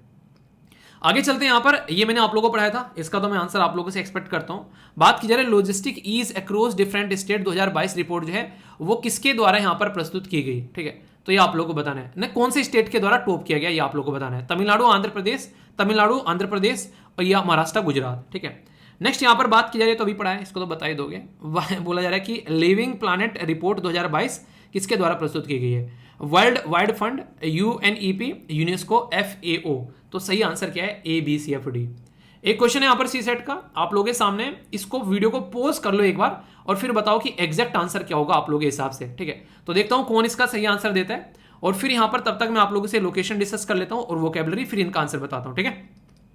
इंपॉर्टेंट क्या है यहाँ पर? इंपॉर्टेंट रिवर है यहाँ पर गोदावरी रिवर। तो गोदावरी रिवर आप लोगों को यहाँ पर दिख रही होगी। कल हम लोगों ने कौन सी रिवर डिस्कस करी थी, नीचे कमेंट बॉक्स में बताना। एक बच्चा कह रहा है कि सर अगली रिवर जब डिस्कस किया करो तो पिछली वाली के बारे में पूछ लिया करो ताकि हमारे याद रहे। तो बताओ यहाँ पर इस रिवर के बारे में, ठीक है, कौन सी कल मैंने आप लोगों से पूछी थी। अभी यहाँ पर आप लोगों से बात की जा रही है गोदावरी रिवर के बारे में, ठीक है। एक पर्टिकुलर क्वेश्चन आप लोगों से कई बार पूछा जाता है कि साउथ की गंगा कौन सी रिवर है, ठीक है। तो ये कौन बताएगा कि साउथ की गंगा कौन सी रिवर है? इस क्वेश्चन का आंसर आप लोग दो, ठीक है। तो ये ऐसे क्वेश्चन भी आप लोगों से एग्जाम में कई बार बनते हैं, छोटे छोटे क्वेश्चन है, प्यारे प्यारे, पर पूछ लिए जाते हैं। पहला क्वेश्चन तो आप लोगों से ये पूछा जा सकता है कि ये रिवर किस किस राज्य से होकर गुजरती है। तो याद रखना ये रिवर जो है महाराष्ट्र से, तेलंगाना से, आंध्र प्रदेश से, छत्तीसगढ़ और उड़ीसा से होकर गुजरती है और आकर बे ऑफ बंगाल में गिर जाती है। कहाँ से ओरिजिनेट होती है? तो यहाँ पर त्र्यंबकेश्वर, जो नासिक महाराष्ट्र के अंदर जो लोकेशन है वहाँ से होती है। लेंथ लगभग 1465 किलोमीटर आप लोगों को लंबी यहाँ पर देखने को मिलेगी। तो इसके बारे में ये बेसिकली आप लोगों के सामने क्वेश्चन है। अगर आप लोग महाराष्ट्र, तेलंगाना, आंध्र प्रदेश, छत्तीसगढ़, उड़ीसा से आते हैं तो आप लोगों को ये भी बताना है कि आप लोगों के राज्य में ये कितनी लेंथ है इसकी, यानी कि आप लोगों के राज्य में कितनी लेंथ है इस पर्टिकुलर रिवर की, ये भी आप लोगों को बताना है। इतना आप लोगों को जरूर पता होना चाहिए। 5 नए शब्द जो कि आप लोग की वोकैबुलरी तो इंप्रूव करेंगे, यानी कि आप लोग की इंग्लिश इंप्रूव करेंगे। अगर आप लोग स्पीकिंग करना चाहते हैं, इंग्लिश स्पीकिंग, तो आप लोगों को काफ़ी फायदा पहुंचाएंगे, क्योंकि वोकैबुलरी आप लोग की इंग्लिश का स्टैंडर्ड बढ़ाती है, आप लोगों को शशि थरूर बनाती है, ठीक है। तो शशि थरूर जैसे इंग्लिश अगर आप लोग सीखना चाहते हैं तो मल्टीपल वर्ड आप लोगों को होने चाहिए आप लोगों के पास में, पर्टिकुलर सिंगल मीनिंग्स के, ठीक है। यानी कि कोई पर्टिकुलर एक शब्द हो गया, उसके कई सारे मीनिंग्स आप लोगों के पास में होने चाहिए, यानी कि आप लोगों के पास में कई सारे सिनोनिम्स होने चाहिए, ठीक है। तो यहाँ पर एक काफ़ी इंटरेस्टिंग शब्द है और आप लोग SSC, banking, NDA, CDS, UPSC हर जगह आप लोग इनका इस्तेमाल कर सकते हैं। बात की जा रही है, देखो इसको तोड़ के देखो, एनीमेड वर्जन, ठीक है। तो एक तरीके से बात की जा रही है कि एनीमेड वर्जन, तो ये होता है एक तरीके से निंदा करना, यानी कि कोई भी एनी मतलब इतनी एनी पर्सन, ठीक है। मैड पागल आदमी क्या करता है? निंदा करता है, ठीक है। मतलब आप लोग याद रखने के लिए इसको रख सकते हैं। किसी को क्रिटिसाइज करना कौन करेगा? जो पागल आदमी फ्री घूम रहा है, ऐसे ही अपने काम पे फोकस ही नहीं है। तो आप लोगों को एनी मैड वर्जन आप लोगों को यहाँ पर देखने को मिलेगा, ठीक है। दूसरे के बारे में अच्छी बातें बोलने वाला, प्रेस करने वाला, वो आदमी हमेशा अच्छा होता है। जो दूसरों की अच्छाइयाँ देखे, जो बुराइयां देखे, वो हमेशा आप लोगों को नेगेटिव इंसान नजर आएगा। तो ये एनी मैड वर्जन, ठीक है। नेक्स्ट यहाँ पर क्या है? ये डॉटर्ड, ठीक है। तो यानी कि एक इंसान है, उसकी डॉटर जो है काफी बड़ी हो गई है, अब वो बूढ़ा हो गया है, ठीक है। तो ऐसे याद रख लेना, डॉटर्ड, ठीक है। एक बच्चा कह रहा है कि सर बता दिया करो याद कैसे रखनी है। तो मुझे याद आ गया, टीचर थे वो ना, जब कोई शब्द बताया करते थे तो उसके पीछे कहानी सुनाया करते थे। तो मुझे कुछ कुछ याद आ जाती है कभी कभी, तो शब्दों में से ही निकाल लेते थे कई सारी, तो ठीक है। तो मुझे कहीं कहीं याद आया करेगी तो मैं बता दिया करूंगा, ठीक है। कोई बना करेगी उससे, बाकी ऐसा नहीं कि मैं आप लोगों को बोलता हूँ कि ये पढ़ाऊंगा, क्योंकि टाइम ज़्यादा लग जाएगा वरना, ठीक है। तो यहाँ पर डॉटर्ड बेसिकली बूढ़ा, एक तरीके से एल्डर पर्सन, सीनियर सिटीजन भी आप लोग कई बार बोल देते हैं। अपोजिट में यूथ हो जाएगा, ठीक है, यंगस्टर या फिर एडोलेसेंट, जो शब्द आप लोग यूज कर लेते हैं, ठीक है। आप लोगों ने सुना होगा कि कई सारे लोगों के पास में अच्छा ज्ञान नहीं होता है, ठीक है। तो यहाँ पर एक ऐसा ही शब्द आप लोगों के सामने यहाँ पर देखने को मिल रहा है, ये क्या है? ये स्मैटरिंग, ठीक है। तो इनके अल्प ज्ञान, यानी कि एक तरीके से भाई साहब को इंटरेस्ट नहीं था, थोड़ा थोड़ा सीख लेते हैं कुछ कुछ, ठीक है, ऊपर से पढ़ के चले जाने, ठीक है, वो वाली चीज़ आप लोग बोल सकते हैं। तो ये एक तरीके से आप लोग बोल सकते हैं कि ज़्यादा फोकस न देना, एक वो वाली चीज़ आप लोगों को यहाँ पर नजर आएंगी। तो इसके बारे में याद रखते हैं। तो कई बार आप लोगों ने देखा होगा आपने कि जल्दी जल्दी ऊपर से देख लो यार आज का तो लेक्चर, ठीक है, वो वाली बातें गलत है वो चीज़ें, ठीक है। क्योंकि आप लोगों ने अक्सर एक बात सुनी होगी कि अर्ध ज्ञान खतरनाक है, इससे अच्छा तो नया ज्ञान होना ही ज़्यादा बेटर है, ठीक है। नेक्स्ट बात की जा रही है MWD मीड, ठीक है। तो पुरस्कार, तो यानी कि एक तरीके से जब भीड़ हो रही है वो देख रहे हैं कि किसको पुरस्कार मिल रहा है, तो मीड भीड़, ठीक है। तो उससे याद रख लेना, पुरस्कार मिल रहा है एक भीड़ में खड़े हुए बहुत सारे लोगों को, ऐसे रिवॉर्ड बोल सकते हैं नॉर्मली कई बार पुरस्कार, ठीक है। इस शब्द को जब मैंने देखा यहाँ पर तो मैंने सोचा कि इसका प्रोनाउंसिएशन क्या हो सकता है, ठीक है। तो मैंने सर्च किया था मखाब, ठीक है। तो वैसे बोलेंगे तो इसे आप लोग बेसिकली माकबरी, ठीक है, तो वैसे बोलेंगे आप लोग इसे। तो कई सारी प्रोनाउंसिएशन बड़ी डिफरेंट होती है, यानी कि लिखा कुछ हो रहा है, बोलते कुछ और है, ठीक है। तो ये वैसे ही बिहेवियर हो गया, डरावना हो गया कि बोला कुछ और जा रहा है, लिखा कुछ और तो घोस्ट हो गया हमारे लिए, ठीक है। तो ऐसे आप लोग इसको याद रख सकते हैं। सेंटेंस जरूर फॉर्म करना यार, मैं आशा करता हूँ कि आप लोग सेंटेंस जरूर फॉर्म करोगे, उससे मुझे भी अच्छा लगता है, क्योंकि जो भी मेहनत की जाती है ना, मेहनत वसूल हो जाती है, ठीक है। क्योंकि आप लोग ये एक स्लाइड लेकर बैठना और आप लोग इस स्लाइड को अकेली को प्रिपेयर करना, ठीक है, आप लोग को पता चलेगा कि टाइम कितना लगता है इन चीजों के पीछे। और उस टाइम को अगर फिर ढंग से यूटिलाइज नहीं कर पा रहे हो, उसके ऊपर कम से कम एक सेंटेंस तो फॉर्म कर सकते हैं ना, किसी भी एक शब्द के ऊपर। इतने सारे शब्द यहाँ पर लिखे हुए हैं, आप लोग खुद देखिए, ठीक है। जैसे एक एक तो ये हो गए, ठीक है, जैसे 5 तो हो गए, 6 7 8 9 10 11 12 13 14 15 16 17 18 19 20 21 22 23 24 25 26 27 28 29 30। तो टोटल मिलाकर आप लोगों के सामने ये रहेगा क्या, 31 32 33 34, मतलब आप लोगों को 30 से लेके 35 शब्द डेली में यहाँ पर इस पर्टिकुलर स्लाइड के अंदर डाल के देता हूँ, ठीक है। तो सोचो आप लोग 35-40 सेंटेंस डेली बना सकते हैं। अगर रियलिटी में सीखने वाला बच्चा होगा तो और अच्छे से इसके ऊपर फोकस दे सकता है। ये आप लोगों के टैलेंट के ऊपर डिपेंड है कितना आप लोग फोकस दे रहे हो, वरना तो यार लेक्चर तो चलता ही रहता है, आज चला गया कल फिर नया आएगा, तो उसमें कोई मतलब नहीं है। पिछला कितना आप लोगों को याद है, कितना रिविजन आप लोग कर रहे हैं, वो मैटर करता है, ठीक है। बात कर लेते हैं ये जो आप लोगों को देखने को मिला है, जो यहाँ पर पायलट जो वेल्स के बारे में जो ये दिक्कतें देखने को मिली है, कहाँ पर देखने को मिली, ये न्यूजीलैंड का आइलैंड आप लोगों को यहाँ पर देखने को मिलेगा, जहाँ पर ये सारी हरकतें हुई, ठीक है। बाकी अगर बात करें यहाँ पर ये फर्स्ट सेंचुरी जो 4 इंडेंजर्ड सिलेंडर लोरिस, ये कहाँ पर देखने को मिली, ये आप लोगों को तमिलनाडु के अंदर देखने को मिली, ठीक है। तो ये आप लोग याद रखिएगा। नेक्स्ट अगर बात करें यहाँ पर ये लीड जो बेसिकली लीड्स मैंने आप लोगों को पढ़ाया था, तो ये काफी अच्छे से पढ़ाया था। तो यहाँ पर आंध्र प्रदेश के अंदर आंध्र प्रदेश के द्वारा इसको टॉप किया गया था, ठीक है। और ये तो अभी पढ़ा है, यहाँ पर इसका आंसर ए हो गया, ओके। जो ये वाला क्वेश्चन था इसका आंसर आप लोगों को ए देखने को मिलेगा। यहाँ पर सही आंसर जो है वो 1 मिनट ए नहीं है, डी आंसर है यहाँ पर, ठीक है। करेक्ट आंसर डी है, तो इसको डी आप लोग कर लीजिएगा। तो ये यहाँ पर करेक्ट आंसर डी है, ठीक है। 100 जो है बेसिकली आंसर यहाँ पर आ रहा है, तो डी आंसर है। पीपीटी जब आप लोग डाउनलोड करेंगे तो उसको करेक्ट कर दूंगा, ठीक है। तो अच्छे से इसको अटेम्प्ट करना, तो कोई भी डाउट आप लोगों को इसको लेकर नहीं होना चाहिए। कल के जो एमसीक्यू थे यहाँ पर बेटी बचाओ बेटी पढ़ाओ के बारे में हम लोगों ने यहाँ पर ये पर्टिकुलर बात की थी, स्किल के बारे में, skill of girl for non traditional sector. तो ये बेटी बचाओ बेटी पढ़ाओ के अंदर एंड किया जा रहा है, बहुत इंपॉर्टेंट है, याद रखना। यूनियन मिनिस्टर के द्वारा जो हम लोगों ने ये बात की थी, कौन सी मिनिस्ट्री के अंदर में आते हैं, तो ministry of electronics and IT के अंदर देखने को मिलेगा, ठीक है। नेक्स्ट यहाँ पर बात की थी इस पर्टिकुलर न्यूज के बारे में, द ट्रैपिंग जोन के बारे में, तो ये आप लोगों को देखने को मिलेगा ए मालदीव से रिलेटेड। नेक्स्ट यहाँ पर जो रिसेंट डेटा है सीपीआई की, हालांकि ये याद नहीं रखना है, तो चेंज होता रहता है, तो 7.41 यानी कि सी आंसर देखने को मिलेगा। सी सेट वाले क्वेश्चन का जो आंसर के बारे में अगर आप लोग यहाँ पर बात करेंगे, जो सी सेट का क्वेश्चन था उसका आंसर आप लोगों को ए देखने को मिलेगा, ठीक है। तो यहाँ पर ए का मतलब हो गया 50%, तो ये आप लोगों का ए आंसर हो गया। तो ये कल वाले क्वेश्चन थे, आई होप कि आप लोग के माइंड में इसको लेकर क्लैरिटी आई होगी। बाकी लेक्चर कैसा लग रहा है ये जरूर बता दिया करो यार। एक शब्द में आप लोग लेक्चर को डिफाइन कर सकते हैं, जैसा भी लगता है आप लोगों को, बकवास, झक्कास, बेकार, जो भी अच्छा, नाइस, ब्यूटीफुल, स्वीट, ठीक है, टाइम वो अच्छा, बोरिंग, जैसा भी आप लोगों को लगता है आप लोग इसको जरूर बताया करो, ठीक है। और बाकी मेरे साथ में आप लोग कनेक्ट हो सकते हो studyloverveer@gmail.com पर, या फिर इंस्टाग्राम पर भी आप लोग मेरे साथ में कनेक्ट हो सकते हो, अगर आप लोग इंस्टाग्राम पे हो तो। पर्टिकुलर मेरे लिए मत बनाना कि हाँ इंस्टाग्राम पर जाना है बेसिकली सर के साथ में कनेक्ट होके, क्योंकि यहाँ पर मैं जस्ट ओनली पिक्चर्स वगैरह शेयर करता हूँ, कहीं पर जाता हूँ आता हूँ जो मुझे लगता है, तो कुछ ऐसी पिक्चर्स जो कि उन्होंने देखी अनदेखी पिक्चर्स, तो वो आप लोगों को मिल जाती है। मतलब मेरे साथ में कनेक्ट होने का तरीका है इंस्टाग्राम, फेसबुक एंड ट्विटर। और बाकी आप लोग अगर पढ़ाई से रिलेटेड कनेक्ट रहना चाहते हैं तो स्टडी लवर वीर सर्च कर लेंगे हर जगह, ठीक है। आसपास सफाई रखिए, पानी और पेड़ पौधों को सेव कीजिए, पॉलिथीन और प्लास्टिक बैग वगैरह बिल्कुल यूज नहीं करना है। नेक्स्ट वीडियो में मिलता हूं, तब तक करना ध्यान रखिए। बड़ों को नमस्ते, छोटों को प्यार, छोटी सी लाइफ एंजॉय करार। मिलता हूं नेक्स्ट वीडियो में, तब तक के लिए जय हिंद।